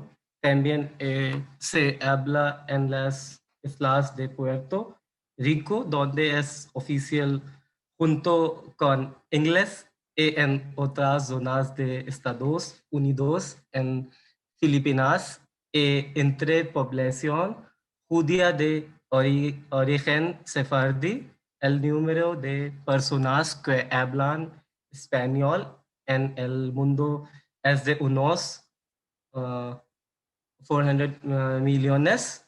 El español es, por tanto, la cuarta lengua más hablada del mundo, después del chino, inglés y del mundo es cada vez mayor. En el Estado español se hablan, además de español o castellano, otras lenguas como el catalán, el valenciano, el gallego o el vascuence, que también son oficiales en sus respectivos territorios. So this is the Spanish text, and I've translated this into English. So this is the English translation. So I think it's a visible to all of you. Spanish, or it's also known as Castilian, is the official language in Spain, in many countries of America, except, for example, Brazil and in Equatorial Guinea. So it's just basically a simple text of a Spanish, it's a description of the Spain and the Spanish language. I just translated. So it is also spoken in the island of Puerto Rico, where it is official along with English, and in other areas of the United States, in the Philippines, and among the Jewish population of the Sephardic origin. The number of people who speak Spanish in the world is about 400 million. Spanish is therefore the fourth most spoken language in the world after Chinese and English. And in addition, the number of Spanish students in the world is growing. Means the student are learning Spanish more. So in the Spanish state, in addition to Spanish or Castilian, other languages such as Catalan, Galician, Galician or Basque, which are also official in their respective territories, are also spoken. So, ma'am, the reason why actually it's a just of a sudden announcement from Bezaz sir in the group that we have to do some such kind of activity today. So I don't know. Actually, I'm also confused what to choose and what to not. And why I have chosen this text. The reason is this. I'm just also means doing a certificate course in Spanish from the Jamia Salas. You know very well, ma'am. Center for European and Latin American Studies. So they have started this course for the PhD student on this pandemic situation through online notes. So I just get assignment over this translation work. So I just presented simply that work before you. So thanks. That's all. Thank you so much, Zia. Thank you so much. Nice to know that you're learning a new language.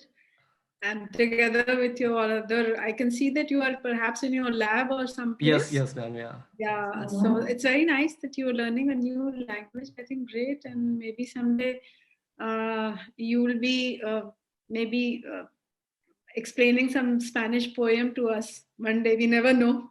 We hope. Thank you so much. Thank you so much. Thank you, ma'am. So I cannot see the names anymore unless we have this other screen closed. I think But I could see Sabiha. If Sabiha is there. You need to end the screen sharing. Yeah.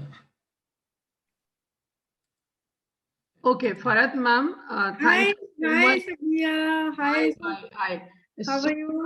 I am actually in college. We have university exams. I'm supposed to be exam in charge, and in spite of that, I decided that I'm not going to miss the lecture. Come what may, it's a learning time for me. So, I'm into education, and when you talk about translation, I don't know why. I always try to just cross the fence of my border towns and states and try to find out something which is available in India, which is absolutely useful for general awareness among teachers and people who are learning and teaching. But I cannot stop to discuss about a small story which was written by none other than Rabindranath Tagore, and the name of the story is Chhatror Poriksha. It's in Bengali. It is written in Bengali. Now, I cannot speak Bengali, but thank God I have been watching a lot of Bengali films, so I can decipher everything. I have got that story on the YouTube. If anybody is interested, I can just display it. It is there on my desktop. I can display it to you. But the best part of that story is, and why should everybody read that, is that the story was written by Rabindranath Tagore in 1905 or 6 maybe, exactly 115 years before of our contemporary times. And the best part is, whatever is the lacuna of the present education system, he envisaged it about 115 years ago. So in short, I'll tell you the story. So there is a scene, it's a drama, it's known as Chhatror Pariksha. It's there in Bengali, but I think it'll take 5 minutes and then I'll explain. So I'll tell you in short that Chhatror Pariksha is been translated in Hindi and English and like Spanish and Italian. Tagore's literature has been translated in almost all. So Hindi it is known as Chhatra Ki Pariksha, and I'll tell you in Hindi. So there is this, like a student who's been, taught by a teacher called Kala Chand Babu. The name is also so nice. Kala Chand. He is a person who's having a lot of, like chicken pox on his faces. So that's why the name has been given Kala Chand Babu. So he comes to teach. Now the child has been asked questions like that. For example, he has been asked, कि सुजाउद्दौला को किसने खाया? So he says, कीड़ों ने खाया. So he gives him one slap and he says, nonsense. कैसे? So he shows the history book because that book has never been read. So सारे दीमक जो है उसको चाट गए हैं. Then he asked one question. No. And the background is that father says, I want to see how much have you taught my son. So father is sitting and he is asking a question. Then he asked the second question. अच्छा बताओ, अगर एक पेड़ हर रोज 5 centimetre बढ़ता है, तो 30 दिन में कितना बढ़ेगा? So he says that he just, tries to just scratch his head and says, अगर वो चितली गाय पेड़ को खा गई, तब तो कोई भरोसा नहीं है. और अगर किसी ने लात मार के टेढ़ा किया तो पता नहीं, लेकिन जिस दिन ग्रो हो जाएगा उस दिन मैं नाप के आपको बता दूंगा कि इतना इंच वो बढ़ा है. Why should I calculate that? Then he gives him one more slap and then he says that, अच्छा ये बताओ कि अगर तुम जो है 5 मिनट में एक पेड़े खाते हो और तुम्हारे डब्बे में 30 पेड़े हैं, तो तुम कितना मिनट लोगे खाने में? तो he says 10 minutes. और किसी को नहीं दूंगा मैं. So he gives him one slap and he says, nonsense, this is what I am teaching to you. So the parent gets up and says, काला चांद बाबू, अब आप अपनी छड़ी और छाता लेकर यहाँ से विदा लीजिए, मैं अपने बेटे को खुद ही पढ़ाऊंगा. And he says a very nice sentence in Bengali and it translates in Hindi that मुझे ये समझ में आ गया है कि गधे को मार मार कर घोड़ा नहीं बनाया जा सकता है, लेकिन घोड़ा अक्सर पिटते पिटते गधा बन जाता है. सो प्लीज आप अब यहाँ से विदा लीजिए और आइंदा मैं अपने बेटे को खुद ही पढ़ाऊंगा. How very thoughtful, how very intriguing, how very understanding. If this is been there as a story to every parent, even it is available to them, probably they will stop this rat race, they will stop this problem of making children get 90% or 80% or whatever is there. Understanding is more important, and you cannot make things like that. I'm very, very much touched by Tagore's literature because he has talked a lot about education. There is one more text that he has written, is called Tote Ki Pariksha, in which he has said that there was once a तोता and his काम was बागों में घूम घूम के फल खाना. तो एक दिन उसका वजीर आता है, कहता है कि नहीं, राजा पूछता है आम क्यों कम हुए? तो उन्होंने कहा ये तोता है ना, ये बिल्कुल पढ़ा लिखा नहीं है, एकदम जंगली है, तो इसलिए ये ना फलों को खा लेता है. तो बोलते कोई बात नहीं, हम तोते को शिक्षित करेंगे. तो तोते को लेकर आते हैं, एक पिंजरे में बंद करते हैं, सोने का पिंजरा. कहने लगा राजा का तोता है तो तोते सोने का पिंजरा, और बोलने लगे बुलाओ पंडितों को, बुलाओ नकल नवीसों को बुलाओ. सो सब लोग तोते बीच में पिंजरे में, और इस तरफ पंडित और इस तरफ नकल नवीस, और उसको दिन भर श्लोक पढ़ाते हैं और उसको दिन भर ये करते हैं. फिर 10 दिन के बाद राजा पूछता है तोता कैसा है? तो बोले कोशिश कर रहे हैं हम. तो बोले क्या अभी भी उड़ता है? तो कहेगा हाँ. क्या अभी भी वो चिल्लाता है? तो बोले हाँ. लेकिन साहब वो है ना चोंच मारता है उसके. तो बोले कि और पंडितों को बुलाओ और नकल नवीसों को बुलाओ. फिर पंडित और नकल नवीस उसके चोंच में किताबों के पन्ने ठूस ठूस के उसको एक्चुअल मार देते हैं. राजा उसको पूछता है अब तोता कैसा है? तो बोले साहब अब वो एकदम शिक्षित हो गया है. तो बोले क्या अब भी आवाज करता है? तो कहते नहीं. क्या अब भी उछलता है? तो कहते नहीं. क्या अब भी वो चोंच से छड़ों को काटने की कोशिश करता है? तो बोले नहीं. तो बोले इसका मतलब तोते की शिक्षा पूरी हुई. What a satire to Indian education system that you kill the child and then you say the education is done. So these are translations that have to be read. It is known as Bal Sahitya of Rabindranath Tagore. In our college, we have got an entire volume of that. We make our teachers read it. All his stories about Bal Sahitya.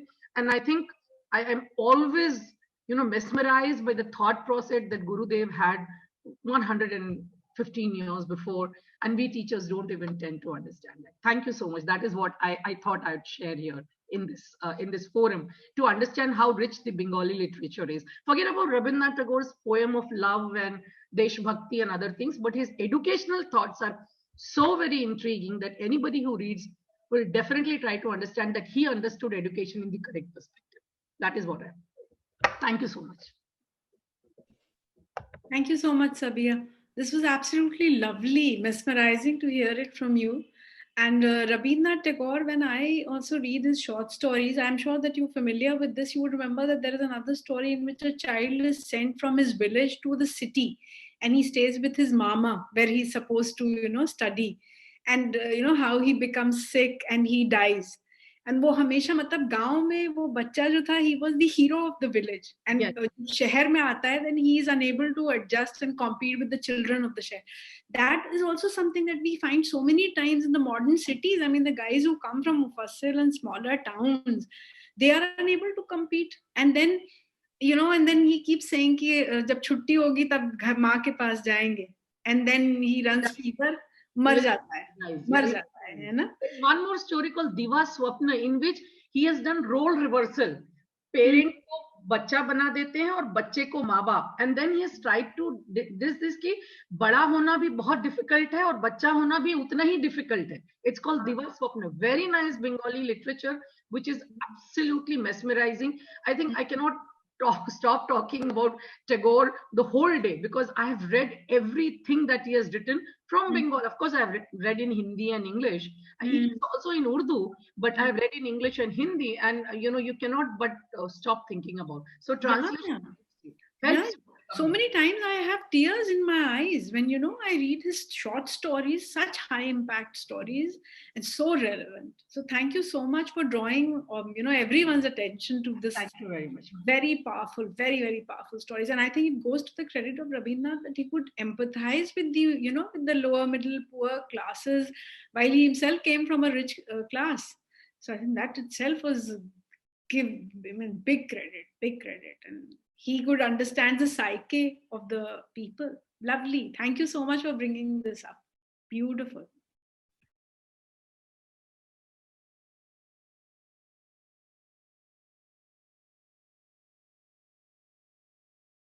Urusa.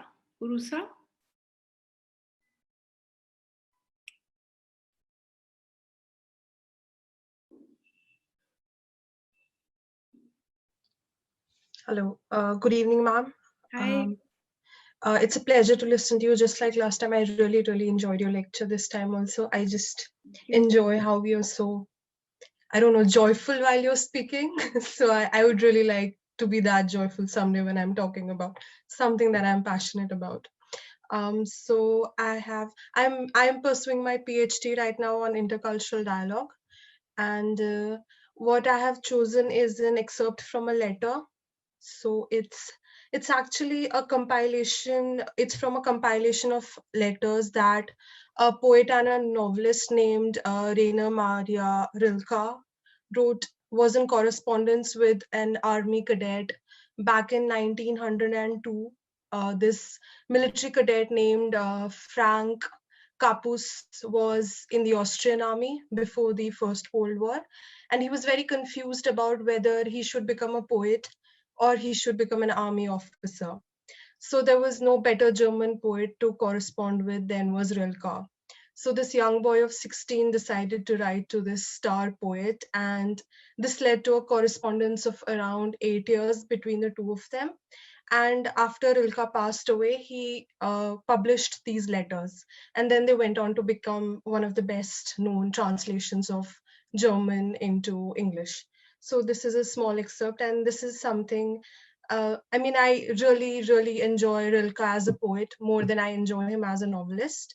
So this is one of the excerpts that I really like, and this is something which actually stays on my table, because sometimes you need a lot of reassurance, because we're not always very sure of the choices we've made in life, and we just sometimes need to understand why we are where we are. So in one of the letters that Rilke wrote to him, this excerpt from a letter where he discusses with him how it's important to love the questions that life poses to us as well as to live them. So Rilke says that, I would like to beg of you, dear friend, as well as I can, to have patience with everything that remains unsolved in your heart. Try to love the questions themselves, like locked rooms and like books written in a foreign language. Do not now look for the answers. They cannot now be given to you because you could not live them. It is a question of experiencing everything. At present, you need to live the question.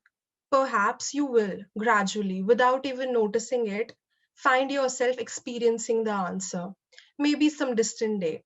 Perhaps you are indeed carrying within yourself the potential to visualize, to design, and to create for yourself an utterly satisfying, joyful, and pure life.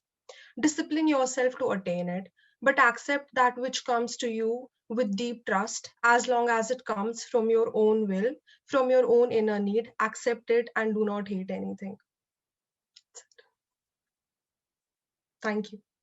Lovely, Rusa. This was beautiful, beautiful, Thank you. so deep, and you recited it so well.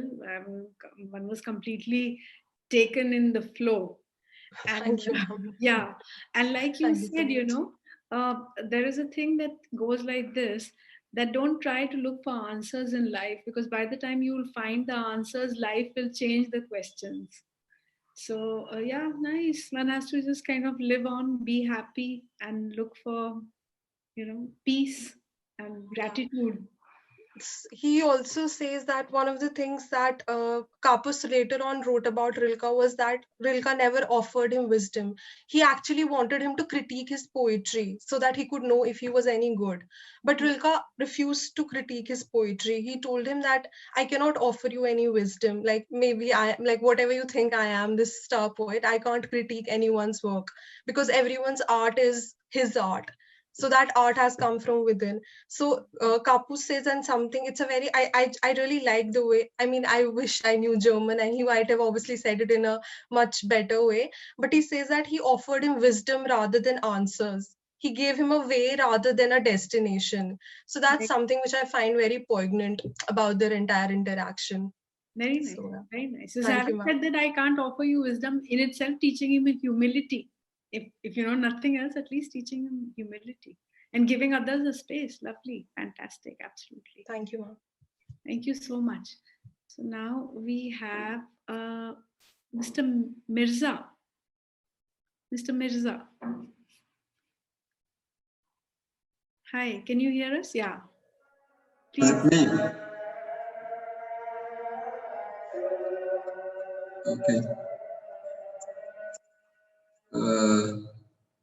I thought of many things, but at last I came up with this poem.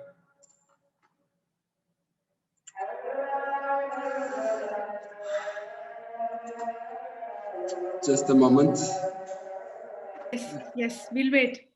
The Azan is going on, that's why. It will not be very clear.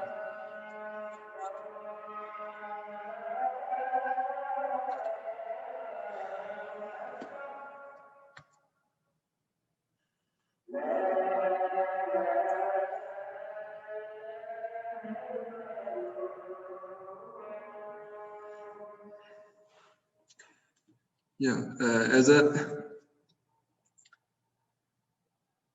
language teacher, yeah, I've had some classes of translation, but of course, original is of course always the best. Maybe you mentioned about some like people want to monopolize some of the things. Yeah, they want to keep the knowledge. Sometimes, yeah, it is good. Sometimes people, while translating, it's very unavoidable, right? To input your own perspective anyway.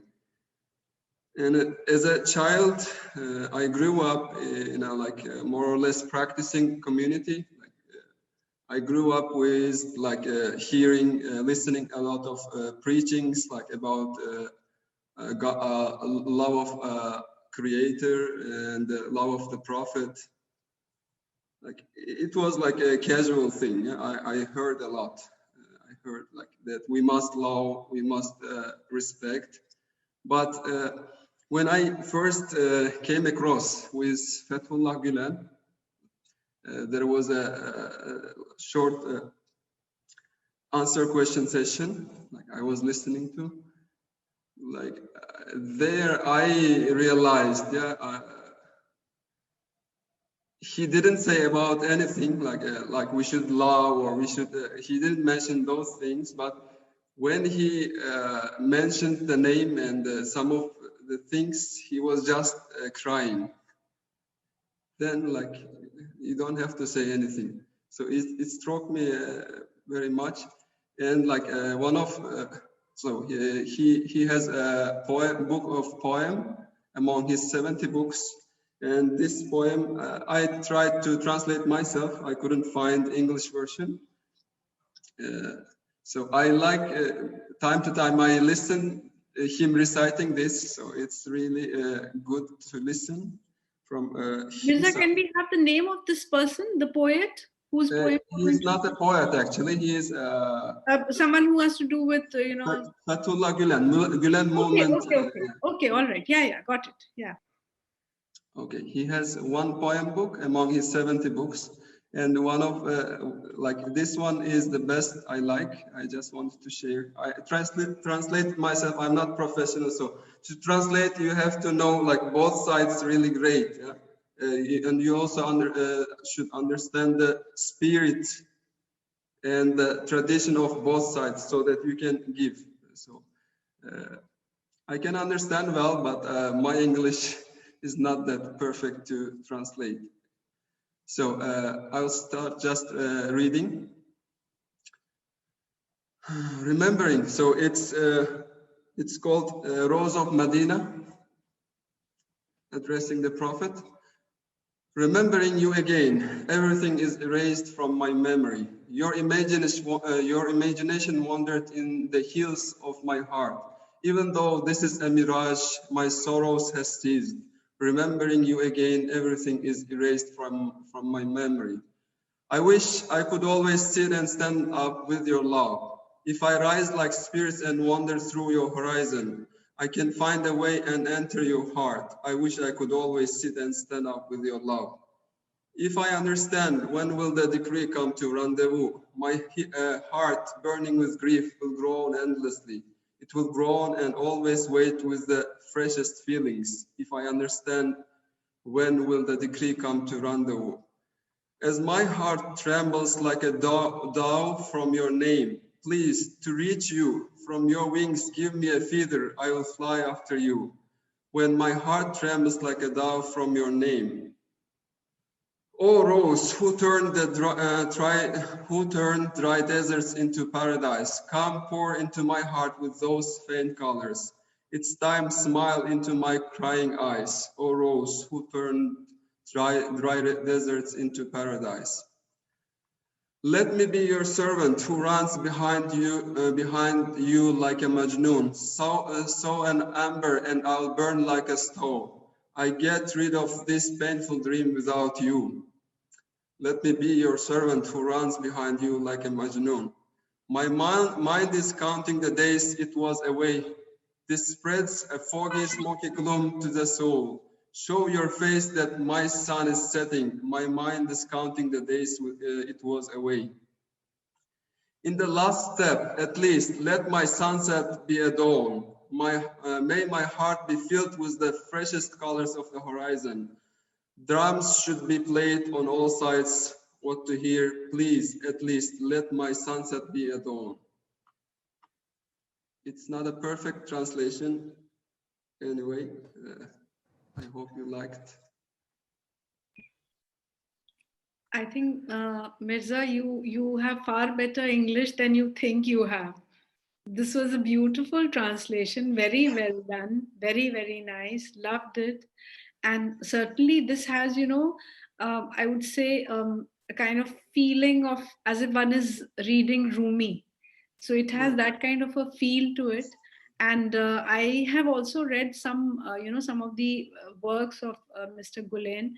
Of course, he's deeply rooted into humanism, a lot into humanism, and deriving a lot of, practical knowledge and wisdom from the Prophet's life.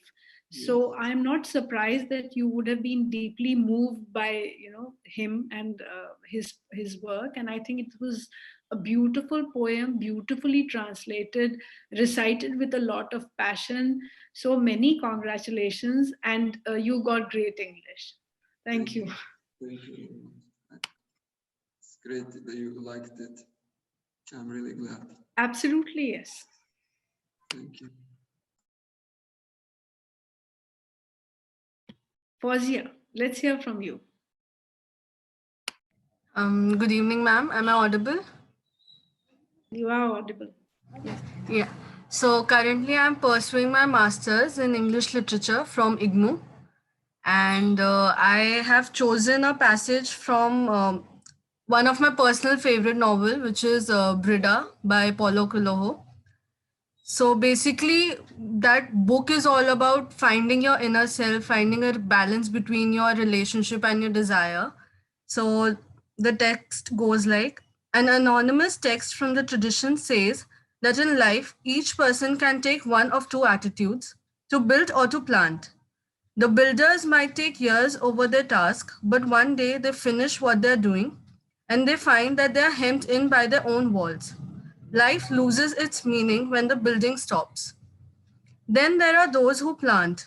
They endure storms and all the many vicissitudes of the seasons, and they rarely rest.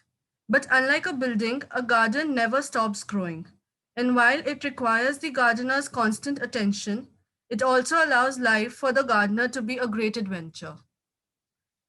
So I personally found this really nice because we all somehow endure a lot of things throughout our own life, and some can take a lesson from it, some can find a solution, others can take it head on and try to move forward with it. So that is why I chose this.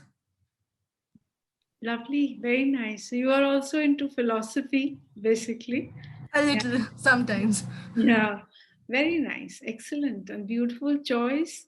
And yeah, Thank that's you. true. I mean, you can sway with whatever's happening in your life, actually. And sometimes you have to be really tough and like be that tough tree with doesn't bend. So That's sometimes true.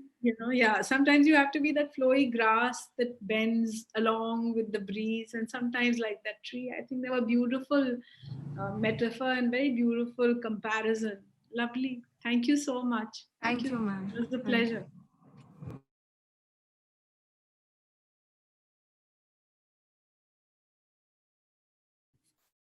Hi, Mushtaq. Hi, Mushtaq. Hi, hello. How are Hi, you? I'm fine. I can see your fantastic library out there. Thank you. Let's hear from you. It's always very good to listen to you. So, I will read from one of my translations. It's written by a contemporary scholar, Islamic scholar, Rashid Shaz. So, Rashid Shaz has a book on wheeling and woman. So, I had translated it. It recently was published. So, I will read a para from it. So he writes about the social obligations of women, and the Urdu is like this: इस्लाम न तो औरत और मर्द को अलग अलग खानों में रखने का कायल है और न ही आज़ादाना इख्तिलात की इजाज़त देता है। यहाँ न तो औरतों को घर में मुकफ़्फ़ल कर देने की कोई गुंजाइश है, न ही इस बात की इजाज़त कि अल्लाह की बंदियाँ रक़्स व सुरूर की महफ़िलों में हुदूदुल्लाह की पामाली करें। यहाँ घर के बाहर आम मजालिस में या शाराए आम पर औरत और मर्द एक दूसरे से मिलते हैं, और अगर किसी पब्लिक प्लेस पर किसी औरत को परेशान देखकर कोई मर्द इसकी मदद के लिए आगे बढ़ता है तो मुत्तकियों की पेशानी शिकन आलूद नहीं होती। मुलाहिजा कीजिए कुरान मजीद बिन्नाते याकूब से हजरत मूसा की मुलाकात को किस तरह बयान करता है। और जब वो पहुंचे मदाइन के कुएं के करीब तो वहां इनका सामना इंसानों के एक गोल से हुआ जो अपने मवेशियों को पानी पिला रहा था, और इनके करीब ही इन्होंने देखा कि दो खवातीन इंतजार कर रही हैं अपने मवेशियों के साथ। इन्होंने पूछा, आखिर बात क्या है? इन खवातीन ने कहा, हम इस वक्त तक पानी नहीं पिला सकते जब तक ये चरवाहे फारिग न हो जाएं, इसलिए कि हमारा बाप एक बूढ़ा आदमी है। सूरतुल कसस। तो मस्जिद जो समाजी जिंदगी की शहरग है, इसका दरवाज़ा इस्लाम ने औरत पर इस तरह खुला रखा है जिस तरह मर्दों पर। गो कि औरतों को नमाज बाजमात से रुखसत दी गई है, लेकिन अगर इस बहाने कोई इसे मस्जिद की समाजी सियासी जिंदगी से बेदखल करना चाहे तो इसके लिए आप सल्लल्लाहु अलैहि वसल्लम का ताकीदी हुक्म मौजूद है, अल्लाह की बंदियों को मस्जिद से जाने से न रोको. So now my English translation of the book goes like this. Islam neither supports the watertight compartmentalization between men and women nor gives permission for their free mixing. There is no scope of locking down women in their homes, nor is it allowed for women to drink and dance in public congregations by breaking down Allah's law. Here, women and men met outside homes in common congregations or highways. If at any public place a woman is in distress and a man comes forward to help her, the pious quote uh, should not frown. Let's let's see how Quran describes the meeting between daughters of Jacob and Prophet Moses. And when he arrived at the watering place in Madian, he found there a group of men watering their flocks, and besides them he found two women who were keeping back their flocks.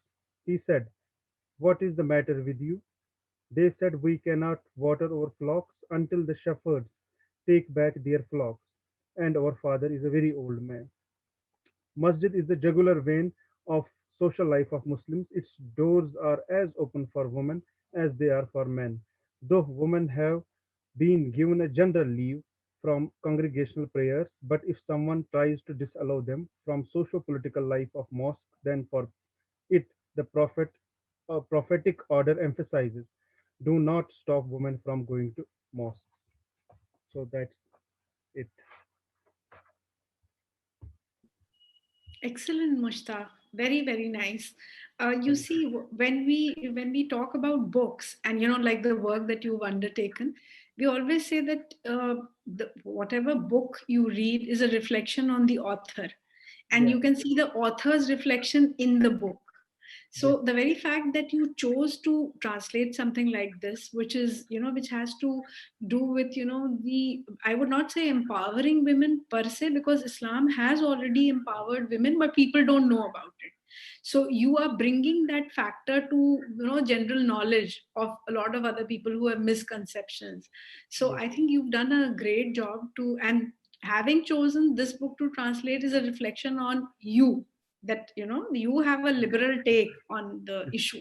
Yes, I am currently translating the Hukuku Zawjan, written by Molly Mumtaz Ali, who Okay. was a contemporary of Sir Said Ahmad Khan. So that book again is quite liberal in its stance when it comes to women rights, because now they say that Islamic feminism and this thing has been basically influenced by the West. But even in Islamic tradition, we have a Deobandi scholar like Molly Mumtaz Ali writing about such issues in the 18th century. Even if Sir Said Ahmad Khan was very much against publication of that book. So I'm trying to translate that in English here. Lovely, lovely. And you must get that published from a mainstream publication house so that it Yeah, reaches hopefully. everybody. Yes. Excellent. Many congratulations. Thank you. Very impressed. Thank Thank you so much. So, hi, Deepti. Hi. Hello. As everybody said, it's just a pleasure to hear you. And I think your smile is so soothing that I, I thought I had to leave by 5 because there was a class at 6. But after listening to everybody, what they had to say, I mean, I'm not able to move out of this place now. Raina Maria Rilke, Paulo Coelho, Gulen, I mean, Tagore, Mustaq's lines, it's so uplifting. Uh, I've chosen a very small one because, like we all said, I was also very confused initially which one, and I'm like a kachdi.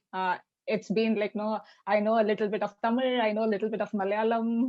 I'm married to a Kannadiga, so it's like that, and uh, master in none. So I've chosen Subramania Bharati. He is a Tamil poet. Somehow I felt like he has that mystical part as well as the social part. Like he had done a lot during the freedom struggle. but a lot of his poetry are not actually understood, or interpretation goes for a toss. So even this translation, a lot of people had to say something about it's not actual because the meanings are different. So I leave it to the audience to kind of know. Since my Tamil is very rusty, I'm not going to speak out the Tamil words. It's just 4 lines, make it very short. It talks about Agni Kunjo. It means the small child of fire or a spark of fire. The poet says, I found a small flame and placed it in the hole in a tree. The whole forest burned and turned into ashes. Is there any difference in the ferocity of the fire, whether it is young or mature? And then he ends with a Tamil saying like Tatrikita Tatrikita Kitom. It's a musical dance step. So this is the essence of the whole the poetry, and it has been interpreted in many ways. It says because the fire, it's just a spark. He keeps it inside the hollow of a tree. There are interpretations saying the hollow of a tree forms only when the tree is big. That means it matures. And when you're keeping a small spark inside this one and the whole forest burns, what Bharti is trying to say is that the older ones has burned to ashes, but the small spark, there's no difference whether you're young or old. I mean, age has nothing to do with it. But when it ignites, it just takes on a completely different. So it's kind of something inspirational. Beautiful. Very, very nice. Excellent. So what is your, how do you interpret it? If you were to interpret it, how would you? This was the last thing that you said is your interpretation of it? Actually, it's the interpretation that is given by the translators. I was going through some Usha Rajgopalan's work where she literally translates it. Right. But then I was thinking about why he's taking this small. It just requires the right ignition, I suppose. All of us, in spite of we might come from different backgrounds, different cultural upbringing, and all that. But there is this particular essence which is very tiny, which is the same for all of us. I mean, it's just the connection of the source or what that oneness. If that spark is just ignited, I mean, you can. It's like the phoenix coming out of the fire. Probably just a new thing is born out of it. Yeah. And I feel like it's kind of metaphorical. Yeah. Very nice. Excellent.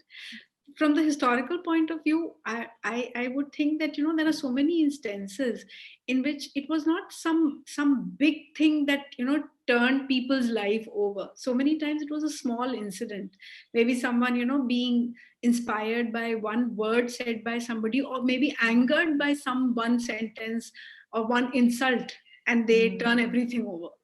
Very, very true, Farhat ma'am. And not only that, I think Bharti also meant to because a lot of youngsters, youth were not joining the struggle, and it was always the seniors who were into that. So he was also trying to put that seed into the youngsters, saying that you can do a lot. Lovely, beautiful. So nice to hear from you, and you got a Binaka smile yourself. You see. So we are as mesmerized. Thank you. Thank you so much, Deepti. What a pleasure. Thank you so much. Thank you. So now we have Muhammad. Muhammad, I can't see all of your name. Muhammad Baligh.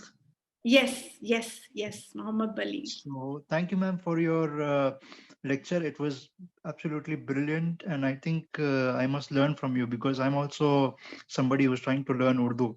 I wrote my own poem on Teachers' Day, so yeah, I'll just recite that.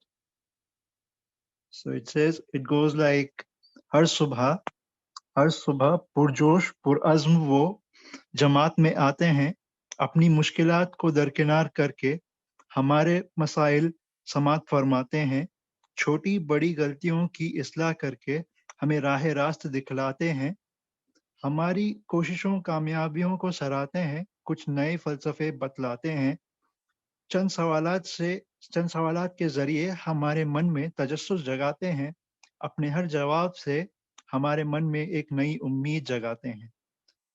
वो जो school के इब्तदाई दिनों में वो जो school के इब्तदाई दौर में नज़्म ज़ब्त सिखलाते हैं, इख्तितामी दौर में हमारे दोस्त बन जाते हैं। वो जो हमें खताती सिखलाते हैं, चलो आज उनके लिए एक नई नज़्म कलमबद्द करके दिखलाते हैं। So the translation goes as this is for the teachers.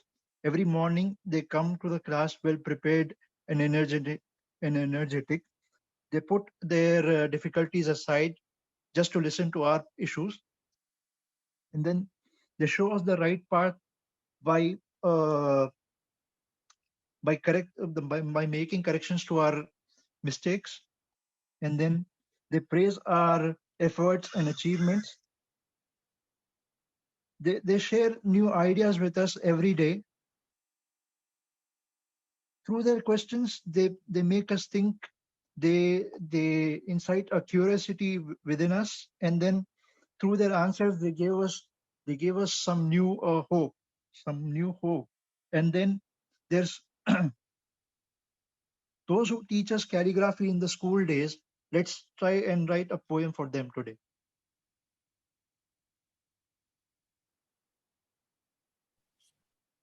Excellent. Very, very nice, Bali. This was really nice. Was there any particular teacher that inspired you to write this? Was there any particular teacher? And there've been a bunch of them. Okay. So do you think that your school teachers impacted you more, or the ones at the university level? There was a specific teacher. Her name was, I don't remember her full name, but her name was Farhat. So she treated me like her own child. So that's why. Lovely, very nice. Because you see, in the early traditions, whether it is the ancient Indian tradition or the medieval Indian tradition, the teachers had a very, very important position, and you know, there was respect, which was absolutely compulsory. They got it, and they were, you know, like if you read the Sufi traditions, the students would never go to meet their, you know, your teacher without something to offer them. So the offering had to be something new that you had read, something more that adds to, you know, the whole knowledge of the class. So there would always be a contribution like that. So it wasn't about this कि आपको assignment दिया गया तो आप कुछ करके लाएंगे. They would always do something and then give it to the teacher as an offering. So I think this was lovely, the initiative that you took. Absolutely beautiful. And as a teacher, and on behalf of all the other teachers here, I thank you for that. Yes. Thank you so much.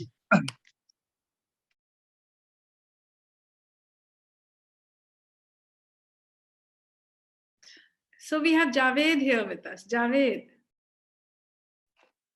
Yes, Hi, am I Javed. audible, ma'am? Yes, Hi. you are audible. Yes, you are audible, Good Javed. afternoon, ma'am. Hi. First of all, I'm Javed from Kabul, Afghanistan. And thanks a lot for your insightful lecture, because whenever I hear to your lecture, I feel that I'm really there. So thanks a lot for that. Today, I choose a topic which I love. I usually read poems, although my field is science, but because sometimes in metaphysical words, it is very, very interesting to relate some metaphysical aspects with scientific aspects. That's why I took my master's on supramolecular chemistry. So today I would like to talk about a poet, which is very famous, and also I would like to read an excerpt from his poems. So I will do the poems simultaneously, and the biographical. I will read it in Persian, and let's how many of you can guess who is the poet. So I'm sure you will understand. So am I audible to all? Yes, you are audible. You are audible, Okay. Javed. Okay. I'm reading a Persian passage. مولانا که همچنین به نام جلال الدین محمد بلخی رومی شناخته می شود در بلخ تولد گردیده. او یکی از مشهورترین شاعران افغانستان است. با اینکه مولانا در بلخ افغانستان تولد گردیده، اما نفوذ وی فراتر از مرزهای افغانستان الی ایران، تاجیکستان، ترکیه، یونان و غیره می باشد. اشعار وی به زبانهای مختلف ترجمه گردیده است که باعث شده مولانا یکی از محبوب ترین شاعران باشد. So I'm reading the English translation of this. Maulana, named Maulana Muhammad Jalaluddin Balkhi Rumi, was born in Balkh, Afghanistan. He was one of the famous poets in Afghanistan and even far beyond borders like Iran, Tajikistan, Turkey, Greece, and so on. His poems are translated in different languages and led him to be a famous loved poet in the region. So this is the poet which I usually read his poems. So today I didn't have any time, so I wrote a little bit of some excerpts of that.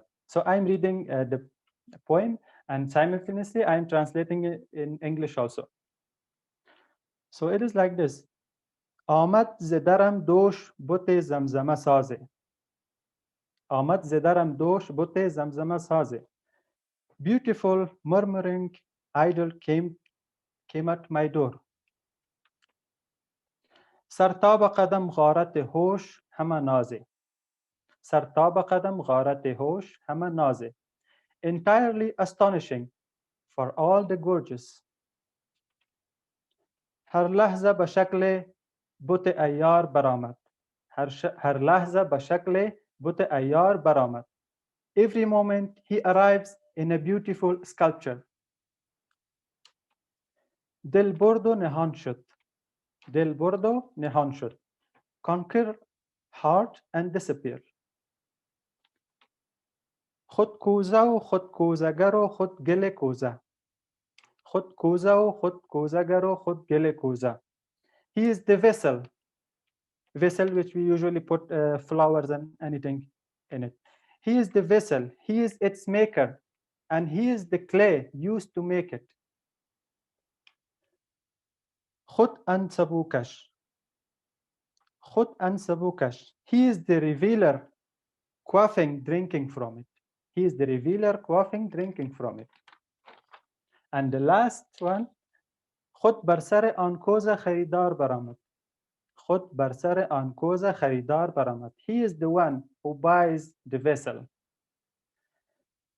So time doesn't allow me to explain all of these. I love these poets because big ideas are inside these poets. So I like to translate these to you. Hope you like it, and thank you so much. I think, Javed, this was, like this has left me to completely speechless, you see, because I think Rumi, the way he, at a time when he wrote, because, there were Mongols who were attacking all over the place and there was so much of bloodshed and ravaging all over. And within that, he was speaking of love and also of, the, like you just said, the nothingness of the human soul, because he said that he is the vessel, he is the clay, and he's everything. He's everything. We are non-existent. So that, that feeling you're non-existent while you exist. And Rumi always said that you have to actually die while you are still alive. That is one of the basic concepts that he said, was you have to, die while you are still alive. And if you do that, then you die only once. Otherwise, you will be dying every day, because you will be dying for your desires, you'll be dying for your worries. So I think you captured it beautifully, and thank you so much. It was lovely. Thank you so much. Thank you. Would you like to add anything more? No, ma'am. Thank you so much. Lovely. Thank you. Thank you so much. So Vishal, we have Vishal with us. Vishal, please Please, it's over to you. Thank you, ma'am. I'm Vishal, and I did my graduation in economics from Jamia Millia Islamia. Currently, I'm pursuing my master's in economics from IGNU. Ma'am, first I will text which I have picked up, and then I will explain my reasons and the author who has written this. हाँ, मैं विश्वास करती हूँ औरत का कोई देश नहीं होता. देश का अर्थ अगर सुरक्षा है, देश का अर्थ अगर आजादी है, तो निश्चित रूप से औरत का कोई देश नहीं होता. धरती पर कहीं औरत आजाद नहीं है, धरती पर कहीं कोई औरत सुरक्षित नहीं है. यह तो नित्य प्रति की घटनाओं दुर्घटनाओं में व्यक्त होता रहता है. This work is Taslima Nasreen's work, and this work was originally written by her in Bangla, and it has been translated into Hindi, what I read just now. Ma'am, there are two reasons why I picked it. Number one,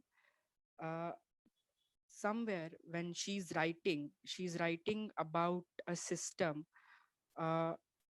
patriarchy, which is oppressing her because of her gender identity.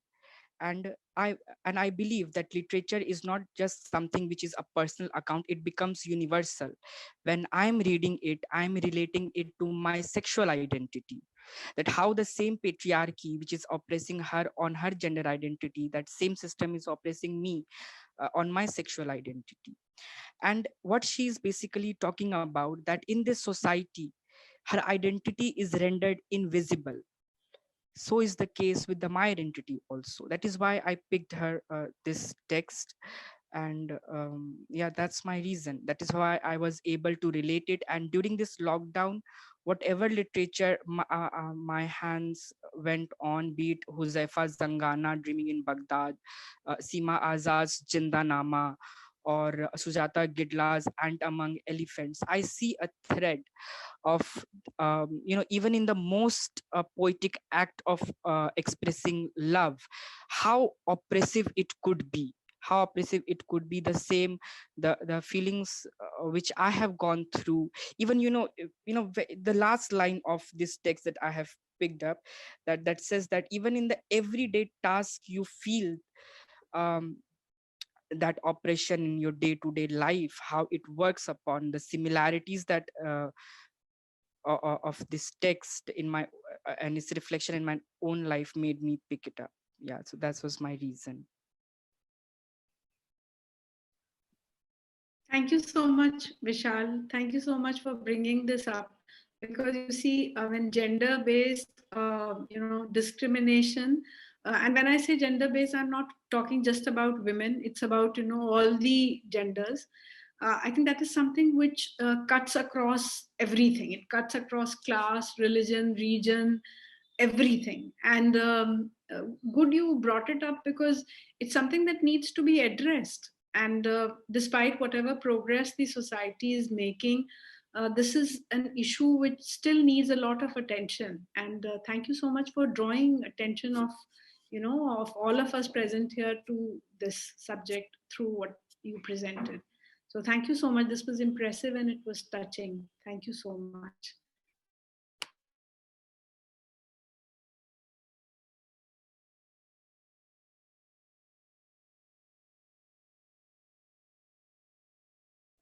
Sorry, we have Anwar Badshah.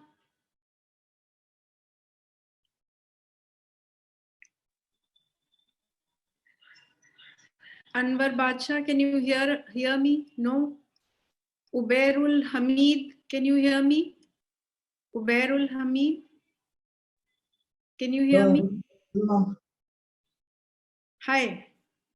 Yeah. Hi, Ubairul Hamid. I'm actually, yeah, I cannot hear you properly this one. Well, we can hear you clearly.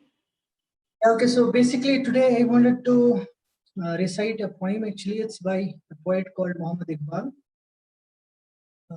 He's also known as Allama Iqbal. So there is His poem is called This Aflaq Se Aata Hai Nalon Ka Jawab Aakhir. So it goes like, Aflaq se aata hai nalon ka jawab aakhir, karte hain khitab aakhir, uthte hain hijab aakhir. Ahwal mohabbat mein kuch fark nahi aisa, sozo tabutab awwal, sozo tabutab aakhir. मैं तुझको बताता हूँ तकदीर उमम क्या है, शमशीर व सना अव्वल, ताऊस व रुबाब आखिर. मैं खाना यूरोप के दस्तूर निराले हैं, लाते हैं सरूर अव्वल, देते हैं शराब आखिर. क्या दबदबाए नादिर, क्या शौकत तैमूरी, हो जाते हैं सब दफ्तर घर के मई नाब आखिर. खलवत की घड़ी गुजरी, जलवत की घड़ी आई, छुटने को है बिजली से आगोश शबाब आखिर. था जब्त बहुत मुश्किल इस सेल मानी का, कह डाले कलंदर ने असरार किताब आखिर. So basically the rough translation of this is that when he says अफलाक से आता है नालों का जवाब आखिर, करते हैं खिताब आखिर, उठते हैं हिजाब आखिर, he means that whatever we are pleading for, whatever we are requesting for, or our cries that are being heard from the skies, and the answer comes from the skies. And when he says that uthte hain hijab aakhir, he means that the curtains rise from whatever that has been hidden from the humans. And he says ahwal mohabbat mein kuch fark nahi aisa, sozo tabutab aakhir. There is a little change in the fortunes, and the fire that buys it in the last. And then he says, मैं तुझको बताता हूँ तकदीर उमम क्या है, शमशीर सना अव्वल, ताऊस रुबाब आखिर. This basically seems to be intended towards the youth, that he says that I'll tell you what is the destination of the umam means followers, and what is the destination of the followers if they go on with the zither. And rabab is basically an instrument that is played in Afghanistan and Pakistan and in Kashmir. Not sure if it's in India as well, but he says that first of all you need to pick up the shamshir and sana, which everyone can understand what it means. And then he says, मैं खाना Europe के दस्तूर निराले हैं, लाते हैं सरूर अव्वल, देते हैं शराब आखिर. This to me seems to be a jibe at the Western culture. No, basically when Iqbal was around. Where, excuse me, I just have to open the door for somebody. So you please continue. Behzad, I'll just open the door for somebody and I'll be joining back.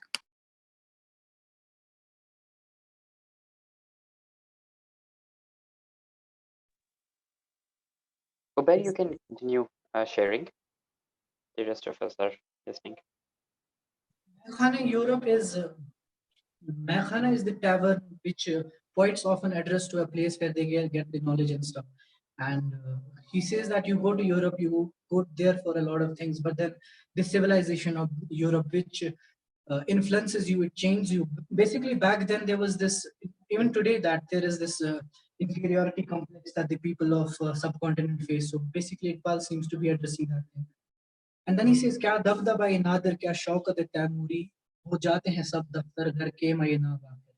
That means the dabdaba means the fair or the av of nadir, and the shaukat means glory of the Tamil, and it all goes down into the barrel of a bottle of wine.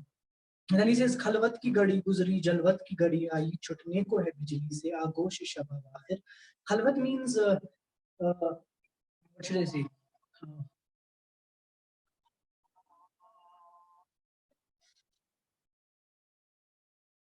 Hello.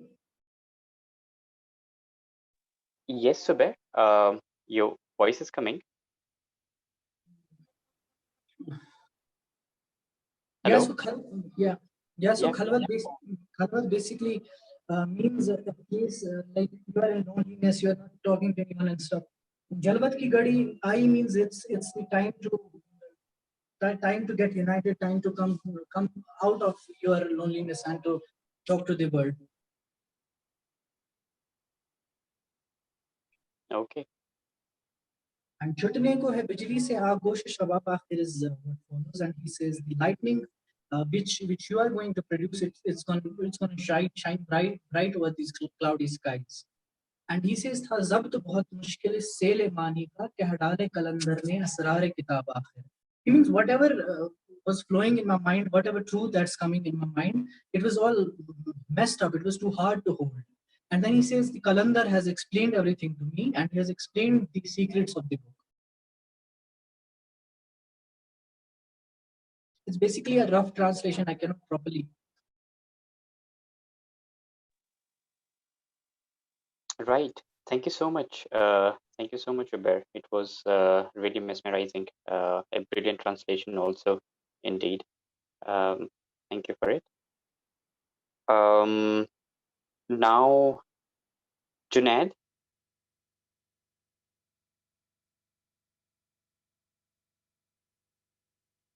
Junaid, can you hear me? Hello? Yes. Hello? Yes, Junaid, we can hear you. Please share what you have. Hello? Yes, Junaid, I can hear you.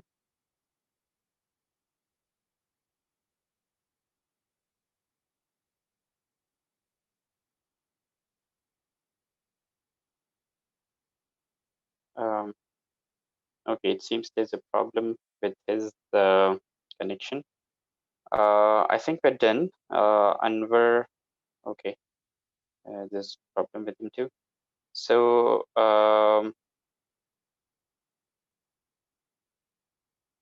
ma'am is not here right now. Let's wait for her for another 2 minutes, and then we'll conclude with her final remarks.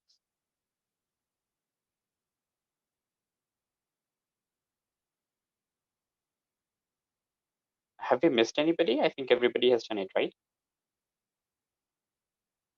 Yeah. Okay.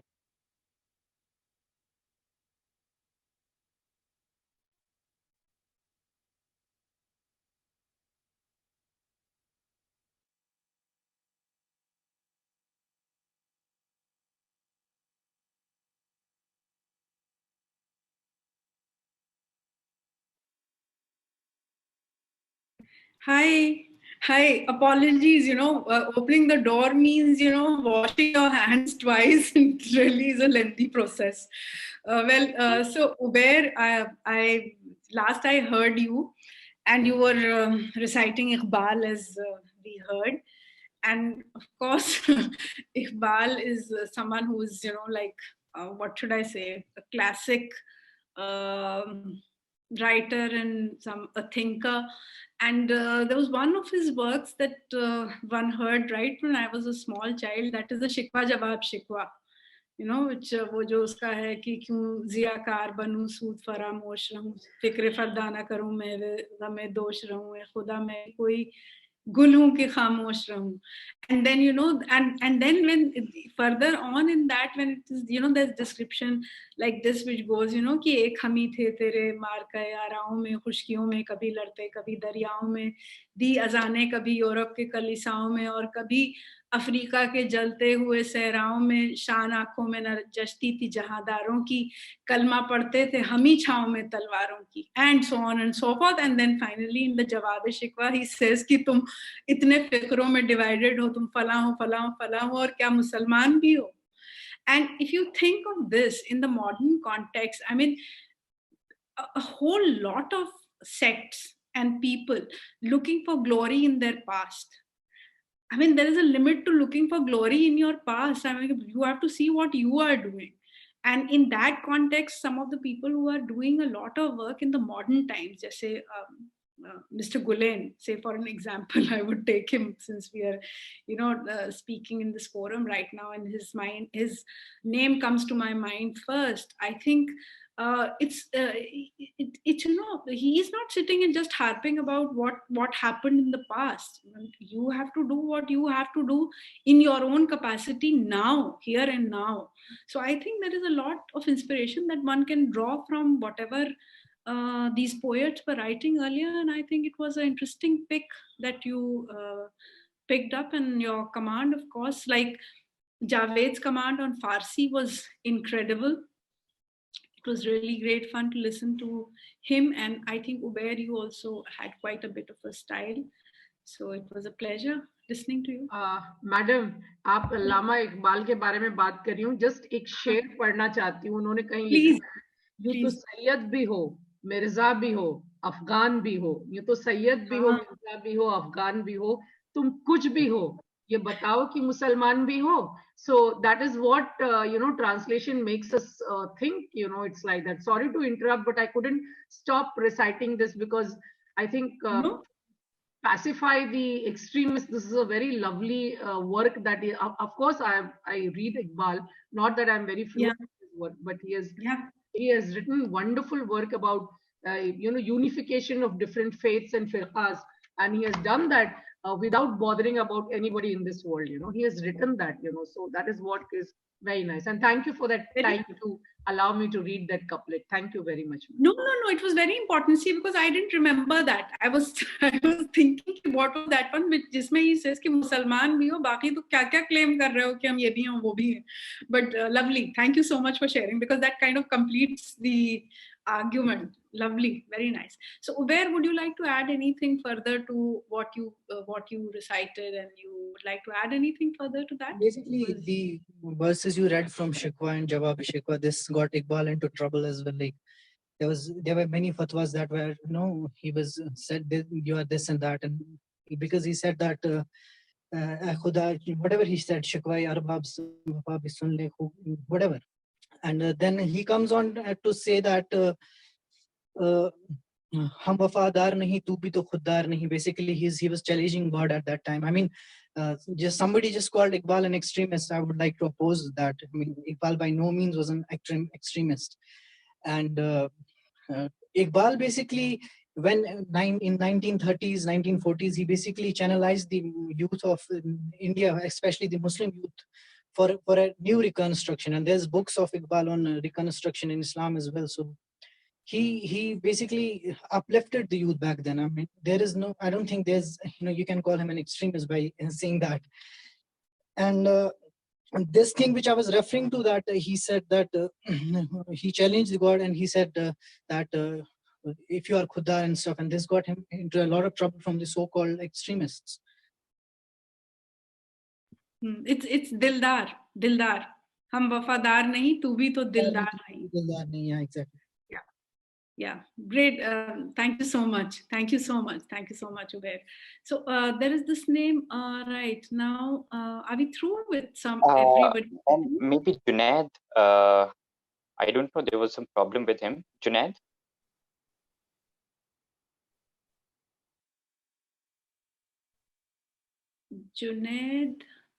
Junaid, please unmute yourself. Hello. Yes. Hello. Yes. Are you audible? You are. Yeah, you are. Yes, Junaid, we can hear you, Junaid. No. He has muted himself again. Anyway, so we're done here. Yeah. So we are done here. Is anyone left? If anyone's left, please, please come up in case if anyone's left. It's an error then from our side if anyone's left. Nobody? Everyone's through? I think I just want to say that this was beautiful. I mean, listening to all of you was, like, what should I say? It was mesmerizing. It took at least me to another space altogether. Inspiring and absolutely beautiful. Fantastic. Thank you so much, Behzad, for this, priceless experience. Absolutely priceless. So actually, I would hand over to Behzad. Yeah. Thank you so much, ma'am, for your insightful presentation like last time, and also for provoking this very healthy conversation on the benefits of translation. Thank you so much, ma'am, for joining us.